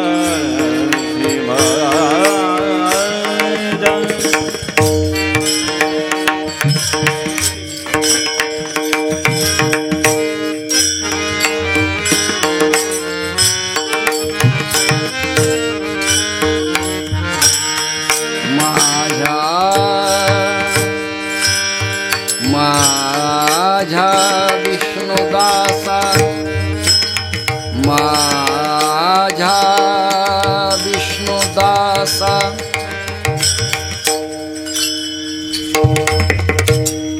कल्पनेची बाधा न हो कवणे काळी ही संत मंडळी. असं नाही सांगितलं अहंकाराचा वारा न लागो राजसा आमदारा खासदारा सदस्यासी. तुम्ही जागे नाहीत काय? माझ्या विष्णुदासा भाविकासी, अभाविकासी पण नाही, भाविकासी. तर त्यांना जास्ती भय असतं. मी चारधाम केले, यातलं मी जोपर्यंत व्यावृत्त होत नाही तोपर्यंत तीर्थयात्रेचं फळ मिळत नाही. म्हणून तर आपल्याकडं एक विधी आहे ना, मावद. कोणता? मावद. अशा अनेक तीर्थयात्रा केल्या ग्रहस्थ भलता अहंकारी. गावातले लोक त्याला मूर्ख नावाने आवाज द्यायचे. हा आला नालायक अहंकारी मूर्ख. त्याला ठरलेलंच होतं त्याचं, आला नालायक गावातला अहंकारी मूर्ख. त्याची टीका टिप्पणी झाल्यावर त्यांनी गाव सोडलं आणि तो उत्तराखंडात गेला आणि गौरीकुंडावर स्नान करणाऱ्या तीर्थयात्रेकरांच्या समोर त्याने त्या कुंडात ओकारी घातली. ऐकताय ना? ते लोक म्हणले आला नालायक मूर्ख कुठला. दृष्टांत संपलाय. अभ्यास उद्या करा. विठ्ठल विठ्ठल विठ्ठल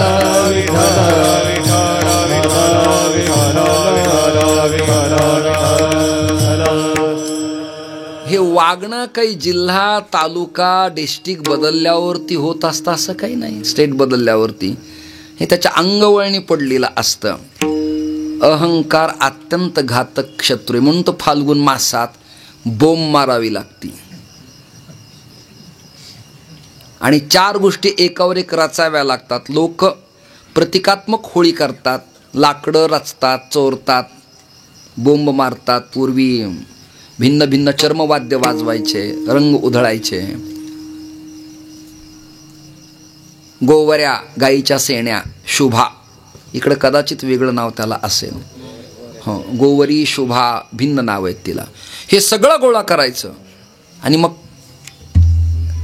नैवेद्य द्यायचा झेंड्याखाली गावातल्या प्रमुखाचा, आणि मग बोंब मारायची आणि ती हलकी वाजवायची. हे आत्ता चालू आहे. संतांना आणि शास्त्राला होळी कशी अपेक्षित आहे याबद्दल पुरावा देतो. काय पुरावा आहे? देह चतुष्ट्याची रचोनिया होळी. कोणती होळी करायची? मन, बुद्धी, चित्त आणि अहंकार या 4 जणांची होळी केली की जीवन कृतकृत्य होतं. विठाला विठाला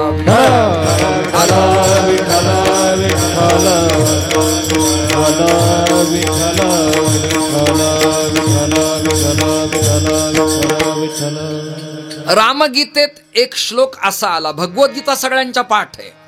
रामगीतेत श्लोक असा आहे, सुखस्य दुःखस्य न कोपि दाता परो ददाति कुबुद्धिरेषः अहम करोमि तीव्रथाभिमानः स्वकर्म सूत्रो ग्रथितो हि लोकः. हा झाला श्लोक. अर्थ काय?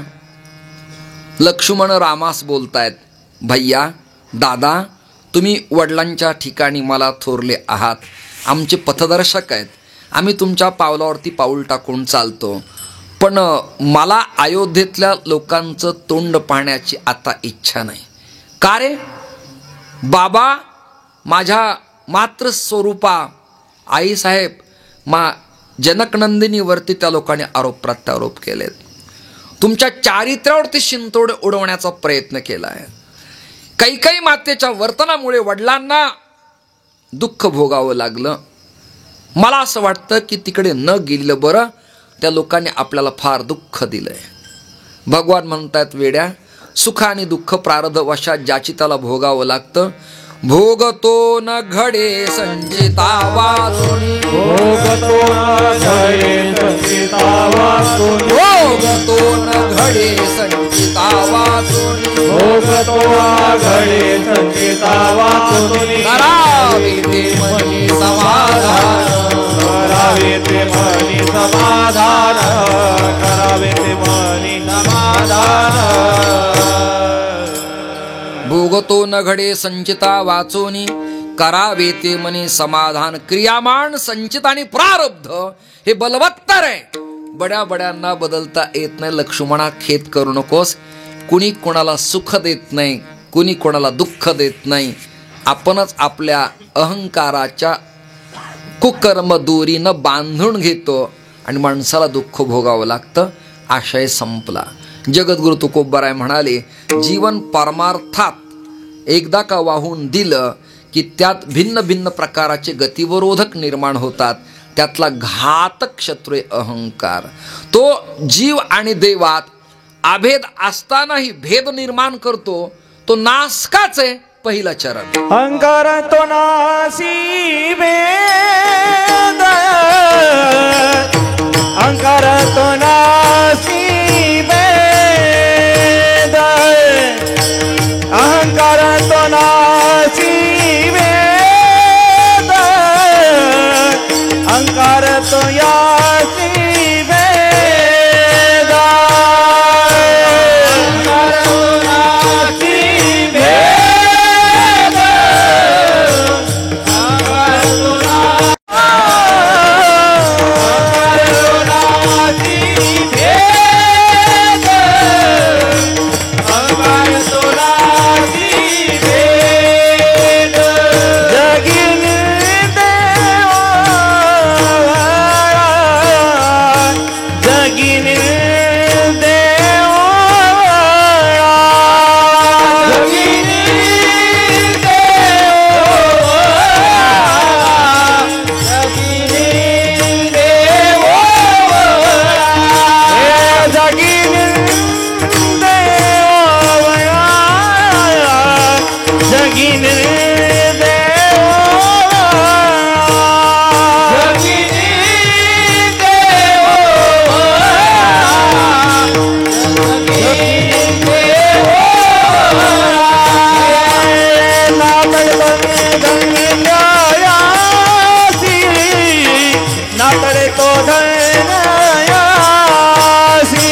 नावे तो धन्ययासी नावे तो धन्ययासी.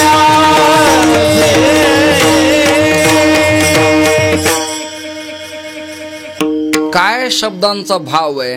एक वाक्य बोलू का? संतांनी व्याकरण वगैरे समोर ठेवून हे लिहिलं नाही. पुन्हा वाक्य ऐका. हे लिहिताना व्याकरण वगैरे समोर ठेवून लिहिलं नाही, पण त्यांनी जे जे लिहिलं ते शास्त्र आणि व्याकरण बनलं. ही ख्याती त्यांची आहे. अहंकार तो जवळ असता तर म्हटले असते अहंकार हा, तो ती ते, दॅट लांबच्या पदार्थासाठी आहे, आणि जवळसाठी धिस म्हणजे हा ही हे. जवळ असता तर म्हटले असते अहंकार हा. महाराजांच्याकडे शिल्लक नाही तो, अजिबात नाही. नाही तर एवढे अभंग लिहिल्यावर आपणच आपल्याला काय काय पदव्या लिहितो याबद्दल न बोललेलं बरं. सम्राट आपल्यातली पदवी. मला एकाने मागं विचारलं, तुम्हाला कुंभात ही पदवी कोणी दिली? मला साधू परिषदेने दिली. तुम्हाला कोणी दिली हे प्रमाणपत्र दाखवा म्हटलं. नाही कळलं तुम्हाला? विद्यापीठाने दिली आहे, एखाद्या धर्मसभेने दिली आहे, एखाद्या ट्रस्टने दिली आहे ना, या कक्षेमध्ये कोणी दिली आहे? कोणी?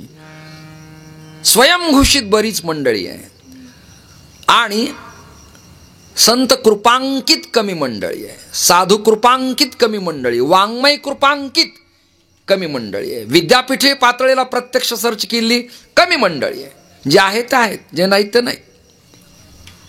आमचा भाव असा आहे, समजा लग्न न झालेले महाराज जर आमच्या समोर आले तर हे लोक म्हणतात ते फार तपस्वी साधू आहे. मी म्हणलं झालं नसेल रे, उगं बावळट सारखं तपस्वी विनाकारण म्हणायचं. झालं नसेल त्याचं, किंवा होऊन मोडला असेल, किंवा झाल्यानंतर दोघांना ऍडजस्टमेंट करता आली नसेल. मी म्हणत नाही, माझ्या बोलण्याला शास्त्रीय आधार आहे. अशक्त सहज साधू निर्धनो ब्रह्मचारी च वृद्धा नारी पतिव्रता. माझ्या बोलण्याला प्रमाण आहे. बिना प्रमाणात तुमच्या समोर मी मांडेल कसे विषय? कारण आज ना उद्या या क्लिपा समाजासमोर येणार आहेत, मला समोर जावं लागणार आहे. तुम्ही मोकळे व्हाल. विठाला विठाला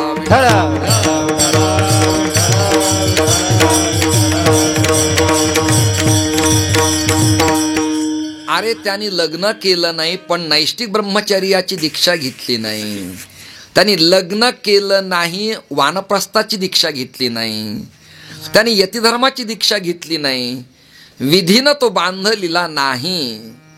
त्यामुळं त्याला काय म्हणायचे हे तुम्ही तुमचं ठरवा. उगी कपडे चुरगळणं, फाटणं, गाठी मारणं हे काही वैराग्याचं प्रतीक आहे असं नाही, लक्षण नाही. हे दळभद्र लक्षण आहे. नाही कळलं तुम्हाला? आराम करा, आराम करा, मी बोलत राहतो. अहंकार तो महाराजाकडे शिल्लक नाहीये.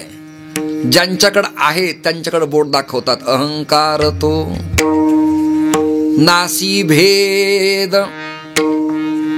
हा चांगलं चलू देत नाही कोणाचं. जीवात आणि देवात मूळ आभेद आहे, पण आभेद संपवला आणि याने भेद तयार केला. अहंकार तो नासी भेद जगी निंद्य ओवळा,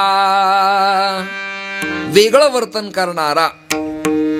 पण जो अशा पवित्र मातृपितृ चरणांच्या कुळी जन्माला येतो आणि जन्माला आल्यानंतर परमार्थाच्या पथावरती जातो, आणि ज्याला अहंकाराचा कधीही स्पर्श होत नाही असा एखादा जर कुणी असेल तर नातळे तो धन्य यासी, नातळे तो धन्य यासी. हा हा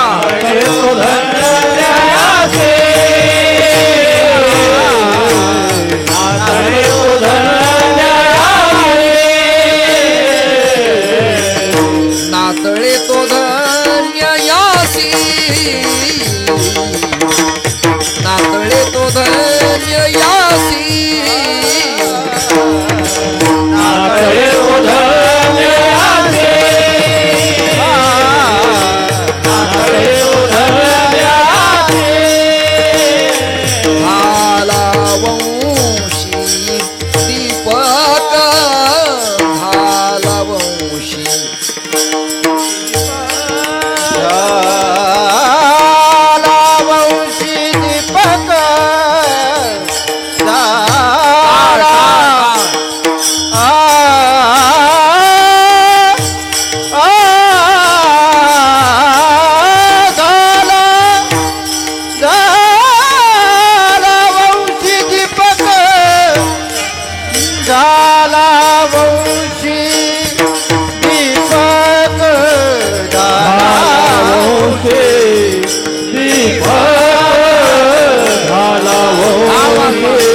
सर वरचीवर मला आता काळी 2 सुद्धा खूप चढा व्हायला लागला आता वरचीवर. पांढरी 2 काळी 1ला मला झेपवतच नाही आता हे. पण जे जुळलंय ते जुळलंय, आपण आनंद उपभोगायचा. नाही आता काय, आता कशाला एवढा लांब आलोय, कमी करू नका आता.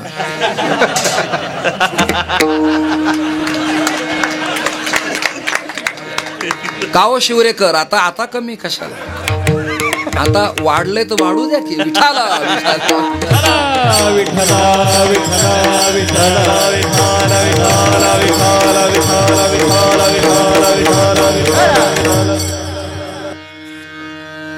नातळे तो धन्य याशी, जो या अहंकाराच्या प्रकरणात अडकत नाही असा तो धन्य याशी.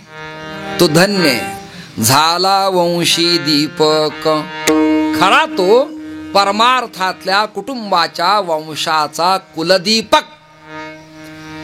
मग कोणती कोणती यादी आपल्याकडे यांची? थोरली यादी आहे.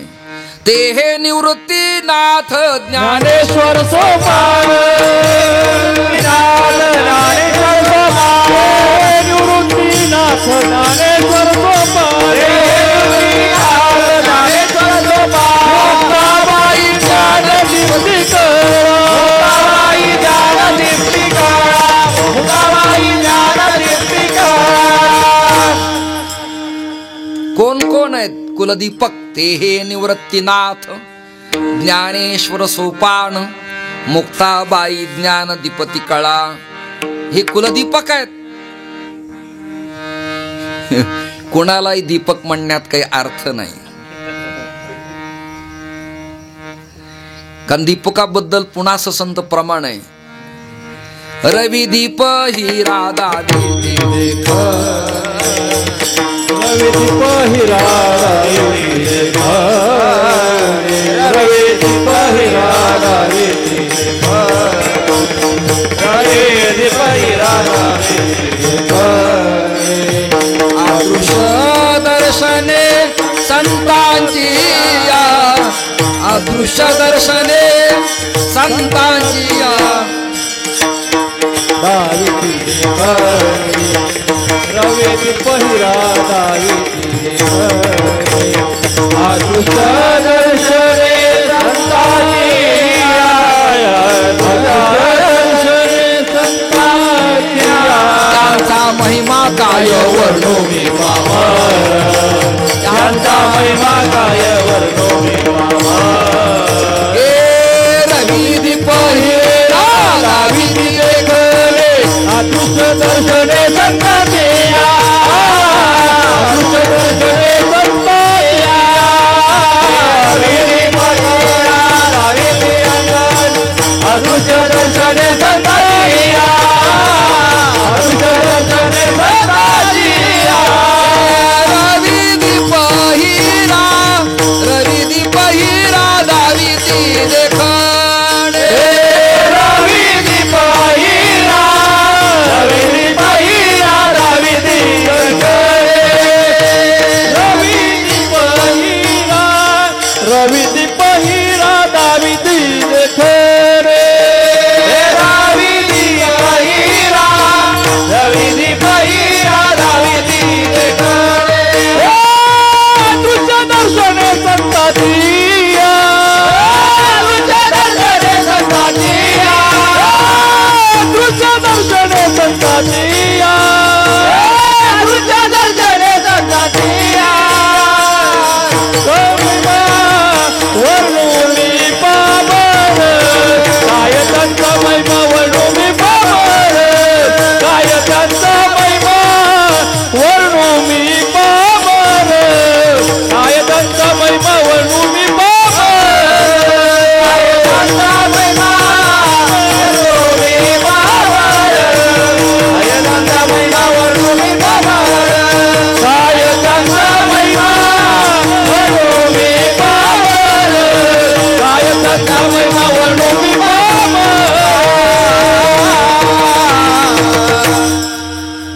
एवढ्या उच्च स्वरातन ताकदीचं कीर्तन 17 वर्षानंतर मी आज करतोय. नाही तर अत्यंत शांत कमी आवाजात कमी स्वरात मी कीर्तन करतो, कारण सगळा आवाज एकाच गावात चैत्रात आत्ता खर्च केला तर 2 महिने जगायचं कसं?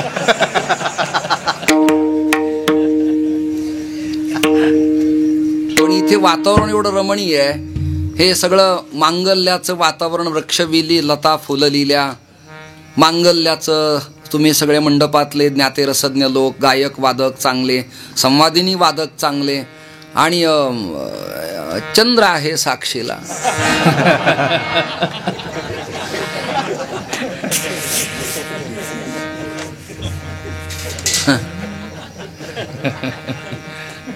काय योग आहे आज. त्याचं दर्शन तसं घडत नाही, पण तो मला डुंकून पाहतोय की किती वर्षानंतर भेटलास चंद्रा तू. वेळ कमी आपल्याला. रवी दीप हिरा दावी ती देखणे अदृश्य दर्शने संतांची या. आता असे रवी सूर्य दीप म्हणजे दिवा, अंधकारातली गोष्ट प्रकाशात दाखवू शकतात, परंतु जे प्रकाशालाही दिसत नाही असं अदृश्य जे ब्रह्म आहे ते संत दाखवतात, म्हणून ते खरे दीपक आहेत. खरे दीपक ते तैसी दीपकलिका धाकुटी. ज्ञानोबा वर्णन करतायत, कळलं का? काय गोड चिंतन आहे. किंबहुना मी अविवेकाची काजळी,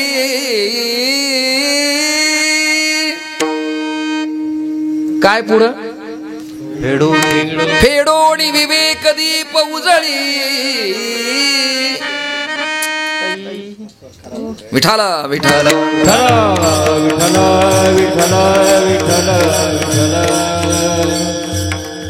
वादक चांगले, स्वराला ते काय करतील?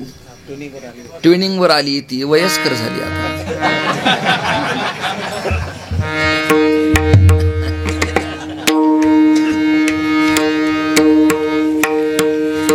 पूर्वी ते पॅरिसचे स्वर मिळायचे आणि बोल्टांचे स्वर पण खूप चांगले असायचे.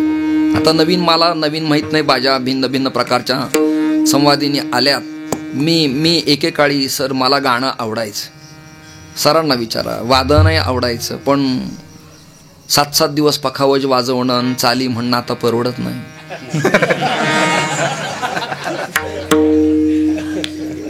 म्हणून आपलं 1-1.5 तास जातो.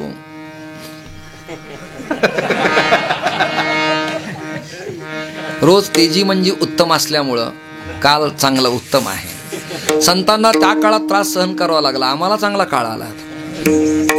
आणि आपल्यापेक्षा नवीन जे पोर आहेत ना, बाळासाहेब महाराज,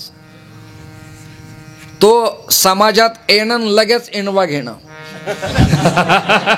लगेच क्रेष्टा.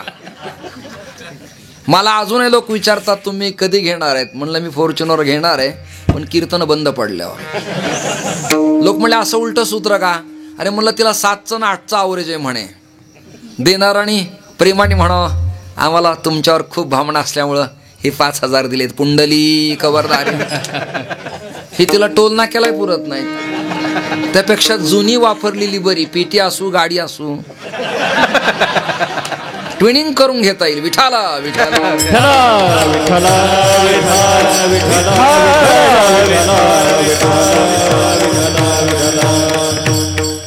हे आपलं हसत खेळत प्रेमाने कसं तरी 1-1.25 तास आनंदात घालवायचा आहे. येणारा काळ आनंदात जाणं फार महत्वाचं आहे. म्हणून शास्त्रींनी आनंदाचे सिद्धांत नावाचं प्रकरण केलं, तुम्ही सर्च करून पहा, अत्यंत फलदायी आहे. शिवर माझं फार जुनं गाव आहे बरं का. फार जुनं गाव. आमचे त्रिंबक बुवा, आम्ही सगळं जुनं गाव आमचं. एक नामदेव शास्त्री येत असायचे. हां, आम्ही यायचो तिथे. स्वामी सागरानंद येत असायचे. आता वरचीवर तुम्हाला नवे अपेक्षित आहेत, आम्हाला नवे गाव अपेक्षित आहेत. आम्हाला जास्त असावं वाटतं, तुम्हाला नवीन असावं वाटतं. असं हे चालणारच आहे ना. पण मखमलाबाद मात्र आमचं सुटतच नाही. मखमल म्हणजे मऊ, स्मूथ, देखणी. नाही कळलं तुम्हाला? स्मूथ, हळुवार, स्पर्श केला की आल्हाद देणारी. आणि ही मखमल ज्याला कळत नाही तो बाद होतो. जागे नाहीत तुम्ही? तो बाद होतो. मग उस्मानाबाद काय ना, औरंगाबाद काय ना, आदिलाबाद काय ना, मखमलाबाद काय. आपल्याला बाद नको आता. आपल्याला मखमल पाहिजे. कोणती? भक्ती ज्ञान वैराग्याची मखमल पाहिजे. आणि ती मातृपितृ सप्ताहाच्या माध्यमातनं समाजापर्यंत पोहोचायला पाहिजे. दीपक खऱ्या अर्थाने संत आहेत, सत्पुरुष आहेत, त्यांची आवश्यकता आहे. शंकराचार्य दीपक आहेत, दीपक. विवेकानंद दीपक आहेत. कोण कोण? ज्ञानोबाराय, तुकोबाराय, नरहरी महाराज, चोखोबाराय, गोरोबा काका, जणाई, मीराई, मुक्ता, श्रीमन निवृत्तीनाथ दादा, हे कुलदीपक आहेत, कुलदीपक आहेत. झाला वंशी दीपक. अहंकारी अजून एक स्वतःची फसगत करून घेतो. एक दृष्टांत देतो. हिंडोल किंवा शिवरंजनी तुम्हाला जेवढा आनंद मला देता येईल तेवढा, फार तर फार ते अलीकडचं सोडून पलीकडे आपण प्रवास करू.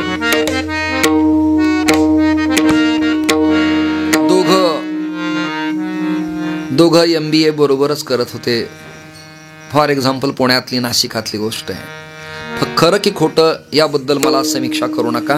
मी दृष्टांत देतोय फक्त नमुन्या दाखल, कळावं म्हणून.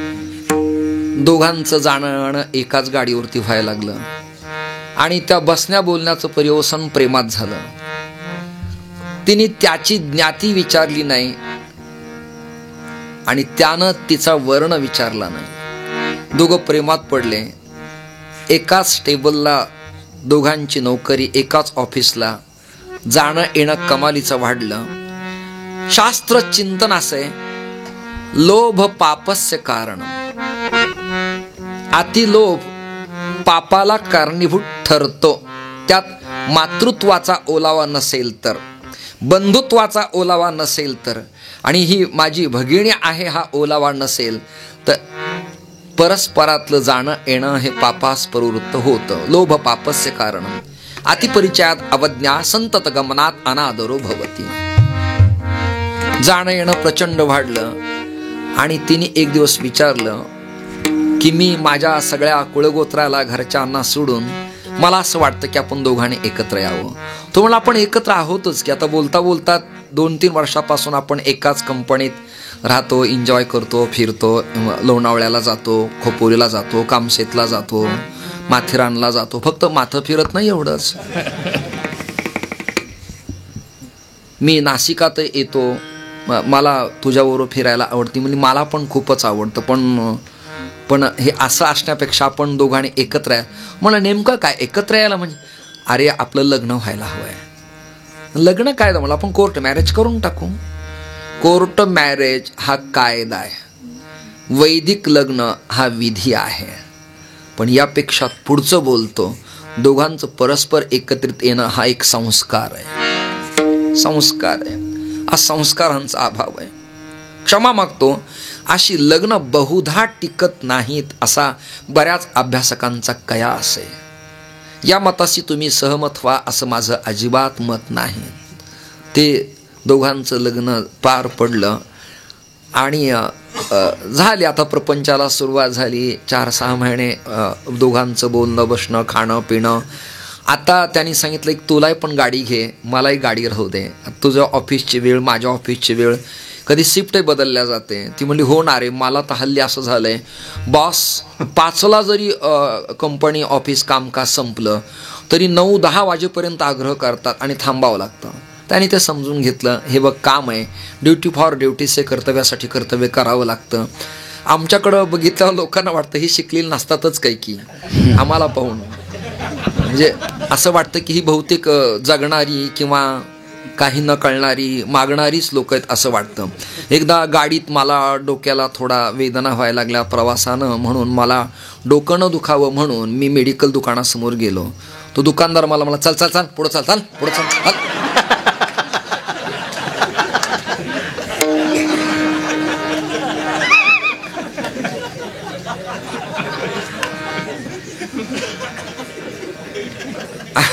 अरे बाकीच्यांना तरी श्वेत वस्त्रात गाडीत निघून, मला तर मी काय करू या कपड्यात? कल्पना करा काय करायचं सांगा ना तुम्ही. मी त्याला जवळजवळ म्हणालो, इकडे ये तू, माझं तुझ्याशी काम आहे. My qualification doctor of literature and doctor of philosophy and bachelor of naturopathy yoga science complete.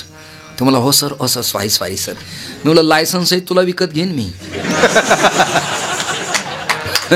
हे खोके दुकान सांगू नको, लायसन्स सहित विकत घे. म्हणजे लोकांना आमच्याकडे पाहायला वाटतं हे मागणारीच आहे की पण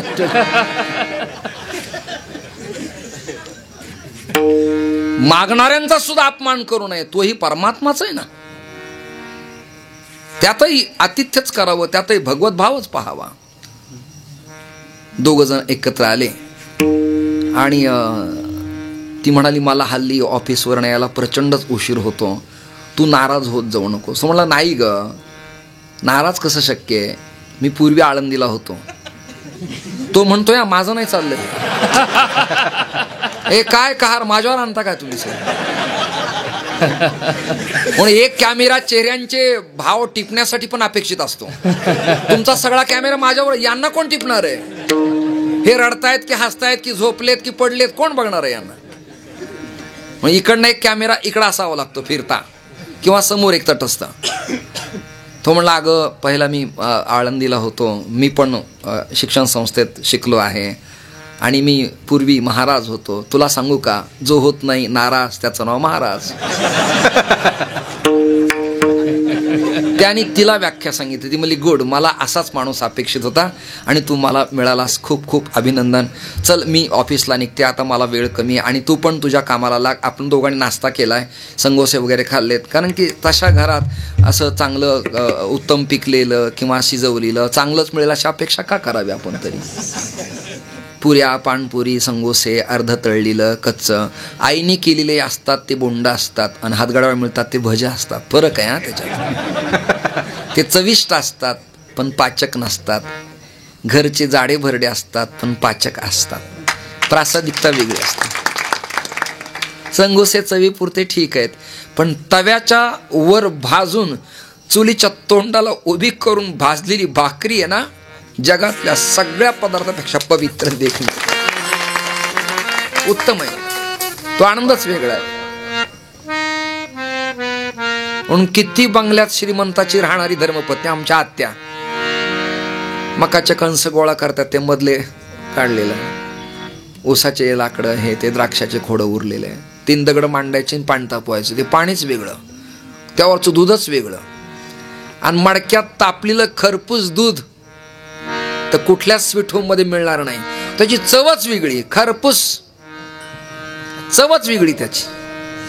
पुरणाची पोळी, असा एवढा गोळा आणि एवढी पोळी. इकडं खानदेश बागलांना तर मांडा मोठा असा, हातावर फिरून बाई टाकते. काय ताकद आहे. आता पाकशास्त्राचं पुस्तक निघालं, समप्रमाणात डाळ घ्यावी.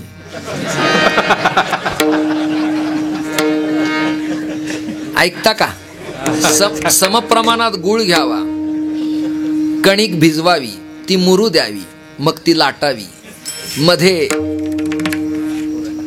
पुरण घालावे, वरून पडदा बंद करावा, त्याला तव्यावरती ठेवावे, गॅस सुरू करावा, बंटीला शाळेत सोडावं, घरी यावं, तेव्हा त्या पुरणाचं जळगाव व्हावं. अरे पुस्तकी ज्ञान नाही, अनुभवजन्य ज्ञानाला महाराष्ट्रात किंमत आहे, भारतात किंमत आहे. वंदे मातरम म्हणण्याची ज्यांना लाज वाटती ते भारतीय नाहीत. राम शब्द ज्यांना नको वाटतो ते माणसं नसून असुर आहेत. कळलं का. महाराष्ट्र संत आता विश्वात्मके हेची दान देगा हरिमुखे म्हणा, आणि पूर्णाची पोळी येत नाही ती महाराष्ट्रातली अवलाद नाही. लक्षात धरा. इकडची जातच नाही ती. मला खरंच सांगतो, दंड हातात नसताना, म्हणजे माझ्या आता दंड म्हणजे संन्यास धर्म, तर मी बाहेर गेलो असतो. बाहेर म्हणजे नाशिकाच्या नव्ह, बाहेर गेलो असतो. द ग्रेट फिलॉसॉफी भगवद्गीता प्रयत्न मी केला असता. मी परवा गडावरती गेलतो. तुम्ही होते ना. कोण होतं गड्या. होतं तुम्ही होते. मला शास्त्रींनी $11 दिले. किती. तुम्हाला त्रास आहे काय ऐकायला काही. मला दिलेत, मग तुम्ही जळताय काय माझ्यावर. हसायला काय हरकत तुम्हाला. मला दिलेत निदान आनंद. मग तुम्ही नका ना देऊ, तुम्ही बुक्का सुद्धा लावू नका, पण ऐका ना निदान. किती दिले. $11. आमचा अमर म्हणला एवढा मोठा गड, एवढी मोठी संपत्ती, महाराजांची ऑडी गाडी, इंडिवेअर, फॉर्च्युनर, 11 नोटा दिल्यात. त्याने हात कसा केला. 11 नोटाला. म्हणलं तुला कळत नाही म्हणून तो ड्रायव्हर आहेस तू.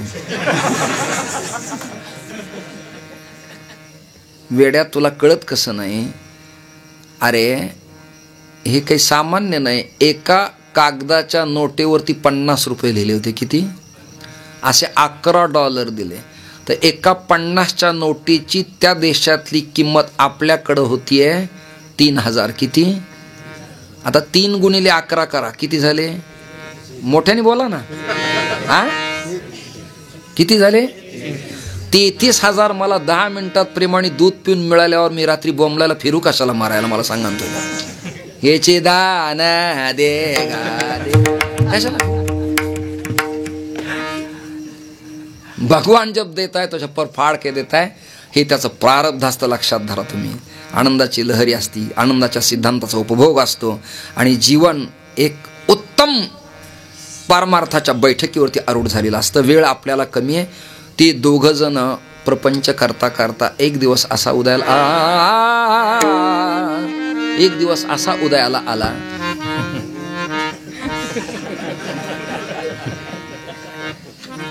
तो म्हणला, आज मी तुला लग्नानंतर 6-7 महिने काही बोललो नाही. पूर्वी आपण एकत्र राहिलो, पण आता आपण रीतसर लग्न केलंय आणि मी तुझ्यावर जीवापाड प्रेम करतो. तू मला ओवाळून टाकलंस. आपण कोणी जाती, धर्म, शिक्षण काही विचारलं नाही. आपण एकत्र आलो. मला तुला एक प्रश्न असा विचारायचा आहे. हल्ली ऑफिसहून येताना तुला 10:30-11 ठीक आहे ना, शहर आहे, 1-1:30-2 वाजता तुला यायला. तिचं वाक्य असं आलं, अरे काय करू, मला ना बॉसची मर्जी पाळावी लागते. शंकेची पाल चुकचुकली. संशयावनी घोर आणिक पाप नाही थोर. ज्ञानोबराय वर्णन करतात. आणि त्याचा अहंकार त्याला सतावू लागला, संशय त्याला सतावू लागला. मी अशा उत्तम कुळात जन्माला येऊन वेल एज्युकेटेड झालो. तुझी जाती न पाहता तुझ्याशी मी लग्न केलं आणि तू म्हणती बॉसची मर्जी मला सांभाळावी लागते. चालणार नाही. विकोपाला भांडण गेलं. एक दिवस असा उदयाला आला. त्या काळात रॉकेल मिळत असायचं. रात्रीच त्यांनी आणलं, तिच्या अंगावर ओतलं, पेटून दिलं. झोपीत असताना ती किंचाळ्या फोडत होती, भयानक ओशाळत होती. रडणं फार मोठं होतं. गल्ली सगळी जागी झाली होती. खिडकीत आपल्याला कोणीतरी पहिले सीसीटीव्ही फुटेजचं कारण त्या काळात अजिबात नव्हतं. काय करावं कळत नव्हतं. त्याने उरलेलं रॉकेल आपल्या अंगावर ओतून घेतलं. मी तुला स्वीकारलं हा त्याचा अहंतेचा जो महत्वाचा भाग होता तो घातक ठरला. उरलेलं रॉकेल आपल्या अंगावर ओतलं आणि पेटवलेल्या स्त्रीला आलिंगन देऊन स्वतःची राख रांगोळी करून घेतली. करवितो आत्महत्या निधी सत्या आतळो. आपलाच मृत्यू आपल्या हाताने ओढवणं हे अहंकार्यांच्या हाताने काम होतं. अशा आपत्कालीन मृत्यूला ईश्वर सत्तेमध्ये जागा नाही. त्याला श्राद्ध नाही, प्रायश्चित्त नाही, कर्म नाही, त्रिपिंडी नाही, काही नाही. अतृप्तता, ईश्वर नियतीत न झालेला मृत्यू. करवितो आत्महत्या नेदी सत्या आतळो. किंबहुना दुसरा अर्थ, अहंकारी अहंतेच्या ग्रंथीत बांधल्यामुळं खरं ब्रह्म जे सत्य आहे, ईश्वर आहे, त्याची अनुभूती जीवाला येऊ देत नाही. करवितो आत्महत्या नेदी सत्या आतळो, कळू देत नाही. शेवटी तुकाराम महाराज म्हणाले, तुका म्हणे गुरगुरी माथा थोरी धरोनी. दृष्टांत तर दिलाय पण नाव न घेता. हे तर कौशल्य संतांचं.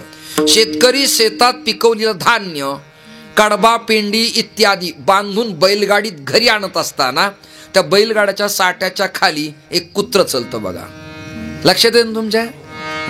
बाकीचे कुत्रे त्याच्या अंगावर तुटून पडतात, पण मालकाच्या गाडीच्या आश्रयाला एवढं तुटून पडतं की 10 कुत्र्यांना भीती दाखवतं. एवढं अंगावर धावतं ते बिनधास्त. आणि बाकीच्या धावणाऱ्या कुत्र्याला वरच्या शेतकऱ्याने असोड असा केला की त्याला अधिक अवसान येतं. हाय मला तरी कोणी पाठिंबा. कळलं का? आणि ती बैलगाडी गावाकडं आली शेतात की शेतकऱ्याची बायको त्या बैलाच्या पायावर पाणी घालती, कुंकू लावती, घास भरवती. आणि ते धान्य काढताना ते कुत्र खालून वर बघतं शेतकऱ्याकडं. आणली का नाही गाडी? 10 कुत्रे मागे लागले पण पठ्ठ्याने गाडी आणली का नाही? कळलं ना? हे त्याही बैलांना कळलं नाही, अजूनही काही बैलांना कळत नाही. म्हणजे बैलांना हे कळलं नाही की ओझा आम्ही ओढतो आणि हा म्हणतो मी गाडी आणली. असे गुरगुर करणारे जे श्वानवत जीवन जगणारे त्यांना हा संकेत दिलाय. तुका म्हणे गुरगुरी, तुका म्हणे गुरगुरी, तुका म्हणे गुरगुरी, तुका म्हणे गुरगुरी, तुका म्हणे गुरगुरी, तुका म्हणे गुरगुरी, तुका म्हणे गुरगुरी, तुका म्हणे गुरगुरी, तुका म्हणे गुरगुरी. माथा थोरी धरोणी, माथा थोरी धरोणी, नातळे तो धन्ययाची, नातळे तो धन्ययाची. माथा खोरी धरो, हला हला हला हला, माथा खोरी धरोनी, माथा खोरी धरोने, नातळे तो धन्ययाचे, नातळे तो धन्ययाचे. झाला वंशी दीपक, झाला वंशी दीपक, झाला वंशी दीपक, झाला वंशी दीपक, झाला वंशी, झाला वंशी दीपक, झाला वंशी दीपक, झाला वंशी दीपक. झाला वंशी दीपक, झाला वंशी दीपक, झाला वंशी दीपक. झाला वंशी दीपक. झाला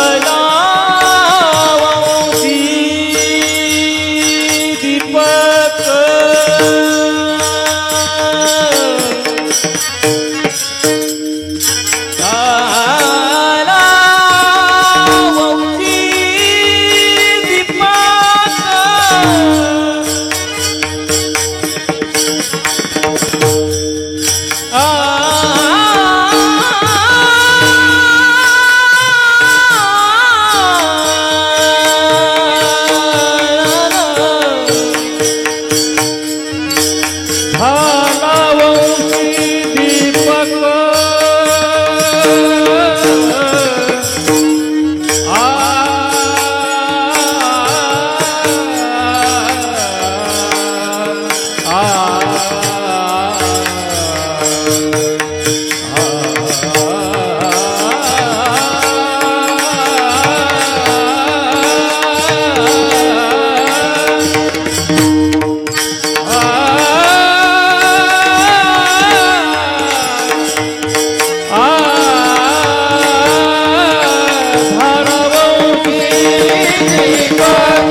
एक साथ हात वर करा सगळे हात वर करा.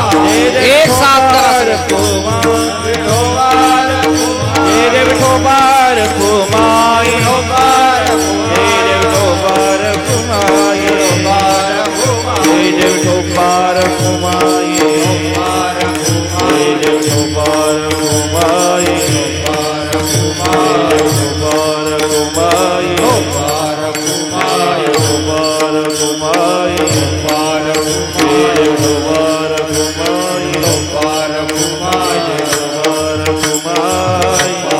कुमार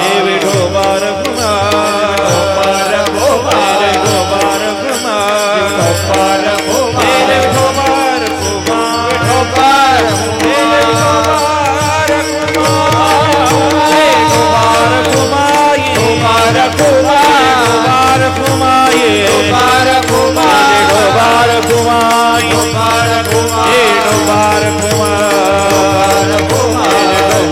कुमाये डोबार कुमाये डोबार कुमाये डोबार कुमाये डोबार कुमाये डोबार हरि जय डोबार कुमाये हरि जय डोबार कुमाये जय डोबार कुमाये डोबार कुमाये हरि जय डोबार कुमाये डोबार कुमाये जय डोबार कुमाये डोबार कुमाये जय डोबार कुमाये बरं नाही. म्हणजे कसं आहे, मोर्चे निघून सत्ता हातातून जाण्यापेक्षा इज्जतीत राजीनामा चांगला. वेळ आपला संपत आलाय म्हणून मी थांबतो. तुका म्हणे गुरगुरी माथा थोरी धरोणी, नातळी तो धन्य यासी झाला वंशी दीपक. ज्या महाराष्ट्रातल्या संतांनी तुमच्यावर माझ्यावर अगणित अमाप अलोट प्रेम करून संत साहित्य तत्वज्ञान सिद्धांताचा आविष्कार केला, कृतज्ञतापूर्वक त्यांचं स्मरण आपण करावं. जाता जाता काही माझ्या मनात आलेल्या भावना मी तुमच्यासमोर व्यक्त करतो आणि पुढे जातो. हा नामयज्ञ करत असताना स्पीकर प्रकाश मंडप, अन्नदान, आवक जावक, अतिथी अभ्यागत, यती विप्र दंडी, महापुरुष परमहंस वैष्णव या सगळ्यांच्या आगमनासाठी पूजनासाठी द्रव्य नावाच्या प्रकरणाच्या आवश्यकता असते. कशाची असते? नर्मदेच्या तीरावरती यज्ञ करणाऱ्या बळीच्या दरबारात बटूहून वामन स्वरूपात भगवान स्वतः आले. का वात्रा विक्रमत्रय दत्तंजलन दीयताम. आणि सिंहासनावर बसलेल्या बळींनी विचारलं, स्वस्ति स्वागतम वदविदो किम दीयताम मेदिनी. मी खुश आहे, बोल काय पाहिजे अपेक्षित आहे ते. वामन हसले आणि त्यांनी विचारलं, विक्रमत्रय दत्तंजलन दीयताम, मला 3 पावलं भूमी द्या. फार मोठी कथा आहे भागवतातली, वेळ कमी आहे. बळी म्हणाले, हो मी देण्यासाठीच बसलो इथे. तेव्हा न डगमगता एक पाय उचलला आणि एक पाय, तुमच्याकडची कथा सांगतो नाशिक जिल्ह्यातली, या चरित्राशी निगडित कथेतल्या, एक पाय ब्रह्मलोकात पोहोचला धवणसर. आणि ब्रह्मलोकात वामनाचा पाय पोहोचल्यानंतर ब्रह्मदेवाची अर्धांगिनी धर्मपत्नी अचानक दचकली. ती म्हणली, अहो तुम्ही जगत निर्मिती करतेत, हे नेमकं वर काय आलंय? ते म्हणाले, हा भगवंताचा पाय आहे.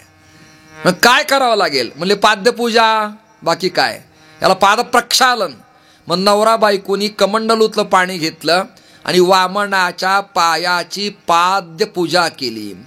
पाद्यपूजा केल्यावर ते पाणी तीर्थरूप होऊन सह्याद्रीच्या पाठारावरती सांडलं आणि त्याचं गंगेत अवतरण झालं, अशी कथा आहे.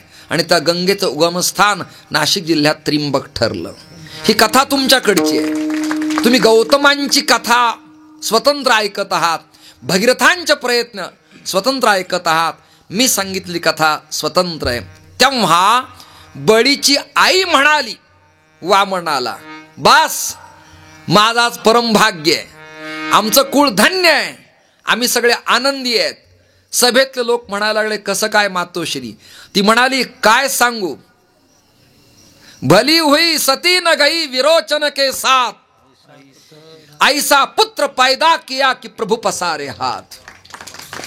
या शब्दाचा अर्थ असा आहे की दान नावाचा गुण अत्यंत महत्वाचा आहे आणि तो दान देताना आपला हात डगमगला नाही पाहिजे. दातृत्व नावाचा गुण असला पाहिजे. अहो एकाला दान शब्द ऐकला की डोकं दुखायचं. दान, मग ते अन्नदान असेल, रक्तदान असेल, मतदान असेल, द्रव्यदान असेल, वस्त्रदान असेल, भूमिदान असेल, गोदान असेल, सुवर्णदान असेल, ताम्रपट दान असेल, त्याचं डोकं दुखायचं दान शब्दाने.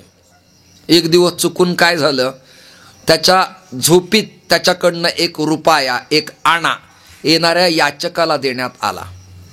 तुकोबाऱ्याने या प्रकरणाचं टिप्पण केलं. महाराजांनी अभंगच दिला. ते म्हणाले, धर्म करता ऐके काणी आणि बांधे निजोनी डोक्यासी. एक आणा दिला, त्याला 2 दिवस झोप नाही. एक आणा गेला, एक आणा गेला, एक आणा गेला, एक आणा गेला. एक वाक्य बोलू का तुम्हाला मी? तुम्ही एक आणा देवाला समर्पित करा. कळण्यासाठी सांगतो. रुपयातले 4 आणे 25% देवाला समर्पित करा. 75% परमात्मा तुम्हाला दान दिल्याशिवाय राहत नाही. हस्तस्य भूषणम दानम, कंठम सत्यस्य भूषणम. हाताने दान करणं हा हाताचा दातृत्व गुण आहे आणि सत्य बोलणं हे कंठाचं भूषण आहे. म्हणून हे 2 प्रकरणं सप्ताहात अपेक्षित आहेत. ते करायला पाहिजेत. आणि आईवडिलांच्या प्रती अंतःकरणपूर्वक हा मातृपितृ सोहळा मला वाटतं महाराष्ट्रात पहिल्या क्रमांकाचा मखमलाबादचा होतो. आईवडिलांच्या प्रती अत्यंत सुंदर आहे. सकळ तीर्थांची अधुरे जी एका माता पितरे. जगातल्या सर्व तीर्थक्षेत्रापेक्षा मातृपितृ सेवाधाम नावाचं प्रकरण धर्मपीठ थोरलंय.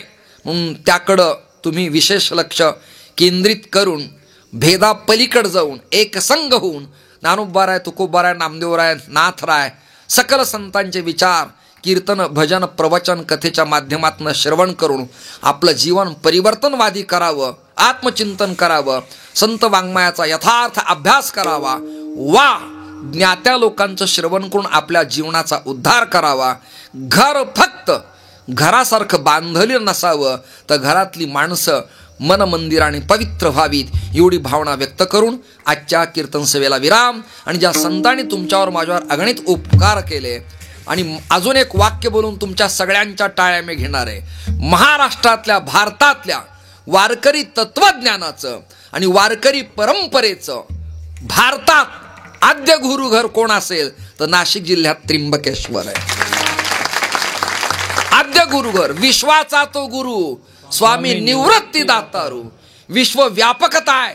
त्यामुळे महाराष्ट्र काय, गोवा काय, पंजाब काय, उत्तराखंड काय, हिमाचल काय आणि मध्य प्रदेश काय, सगळे विश्व व्यापकता. विश्वगुरु तुमच्या जवळ आहेत. श्रीमंत निवृत्तीनाथ, त्रिकंटक नगर, त्र्यंबक, नाशिक. सिनेमाचं निर्माण श्री दादासाहेब फाळक्यांच्यासारखी सत्पुरुष इथंच. कुसुमाग्रजांची प्रतिभा याच नाशिकात, याच नाशिकात, याच नाशिकात. ने मजसी ने परत मातृभूमीला, सागरा प्राण तळमळला. इथेच सर्व समाजाला पाण्याची विहीर खुली करण्यात आली येवल्याला. हे नाशिक मोठं पवित्र उदात्त व्यापक आहे. देखणं जटायू पंख छेदन टाकेत नाशिक जिल्हा. सांगावं तेवढं कमी आहे. प्रभू रामचंद्राची प्रत्यक्ष पाऊल. रामक्षेत्रे राम अस्मिन वर्तमाने, देशे गोदावर्या हा दक्षिण तीरे. यात प्रभागात रामचंद्रांच्या पावलांची पवित्र ठसे. काळा राम आणि गोळा राम याच पवित्र मातीत, पवित्र मातीत सीतेचं राहणं आणि नाणी ही पवित्र याच पंचवटी तीर्थक्षेत्रात. खरदूषणादी पापकृत्य करणाराचा वध इथेच. नको तसं वाईट वर्तन करणारीचा वध याच नासिकात. शूरपणका केवढं मोठं पवित्र तीर्थक्षेत्र आहे हे. म्हणून भारतीय सारस्वतात महाराष्ट्र संत प्रकरणात त्र्यंबक नाशिक हे आमच्या सगळ्यांचं धर्मगुरुपीठ आहे. या पवित्र तीर्थाला अभिवादन. आणि जागतिक लेवलला बाकीच्या तीर्थांची नावं महाराष्ट्रातल्या लोकांना सांगावी लागतात. पण आम्ही कुंभात जेव्हा जातो, कहाँ से आये हो, तिकडचे साधू विचारतात कहाँ से हो. म्हणलं की नाही बीड उस्मानाबादला, तो एक क्या होता है कहाँ है असं विचारतात. बम्बई भी हाँ अच्छा ओ बड़ा नगर है इतना जानते. आणि सांगितलं ना हम नासिक त्र्यंबक से, अच्छा कुंभ क्षेत्र है, बढ़िया, आइए महाराज जी पधारो, बैठो बैठो बैठो. हा आदर आहे, ही धमक आहे. म्हणून माझा जन्म जरी बीड जिल्ह्यातल्या नवगण राजुरीचा मराठवाड्यातला असला तरी गेल्या अनेक वर्षापासून माझी कर्मभूमी नाशिक तीर्थक्षेत्र बनलेली आहे. मग विद्यावाचस्पती जगन्नाथ अण्णा पवारांच्या सारखी माणसं किंवा अनेकविध श्री पठाडे महाराजांच्या सारखी माणसं देगलूरकरांची ज्ञानेश्वरी सगळ्यांनाच उत्तमोत्तम श्रोता आणि अभ्यासक वर्ग जर कुठे मिळत असेल तर पुण्यानंतर तो नाशिकात मिळतो. हे आमचं सगळ्यांचं परम भाग्य आहे. गायक वादक उत्तम मला लाभले. वेळ अधिक झालाय, मलाही झेप होत नाही, पण कधी कधी ही विराट समुदायाची सभा पाहिल्यावर नेत्याला जसं स्फुरण येतं तसं मी धर्मनेता आहे. लोकनेता आणि धर्मवेत्ता असे दोन प्रकरण आहेत. आणि तुमच्या सगळ्यांच्या चेहऱ्याचे कौल, स्माईल, प्रतिभा संपन्नता, मान हलणं, रिस्पेक्टिव्ह चिंतन यामुळे वक्ता फुलल्या जातो, डुलल्या जातो. वाघ म्हातारा असतो पण डरकाळी फोडतोच ना. म्हणून मला आनंद वाटला, समाधान वाटलं ही कीर्तन तुमच्या सगळ्यांच्या चरणी वाक्पुष्प समर्पित करून आजच्या कीर्तन सेवेला विराम आणि संतांची कृतज्ञतापूर्वक एकदा नित्यस्मरण आपण करूया. निवृत्ती ज्ञानदेव सोपान निवृत्ती ज्ञानदेव सोपान मोक्षाबाई एकनाथ नामदेव तुकाराम. निवृत्ती ज्ञानदेव सोपान मोक्षाबाई एकनाथ नामदेव तुकाराम. निवृत्ती ज्ञानदेव सोपान मोक्षाबाई हात वर हात एक साथ. निवृत्ती ज्ञानदेव सोपान मोक्षाबाई एकनाथ नामदेव तुकाराम. निवृत्ती ज्ञानदेव सोपान मोक्षाबाई एकनाथ नामदेव तुकाराम. ज्ञानेश्वर माऊली, ज्ञानराज माऊली, माऊली ज्ञानेश्वर माऊली, माऊली ज्ञानेश्वर माऊली. माऊली ज्ञानेश्वर. सप्ताह कमिटीच्या ज्येष्ठ पातळीवरती विचार विनिमय करून भैरवी नावाची चाल कपात करण्यात आलेली आहे. करविली तैसी केली कटकट, वाकडे का नीट देव जाणे. तुमच्या पायाच्या प्रसादे काही बोलिलो विनोदे. मज क्षमा करणे संती, नोहे अंगभूत युक्ती. विठ्ठल जय जय विठ्ठल. जय विठ्ठल.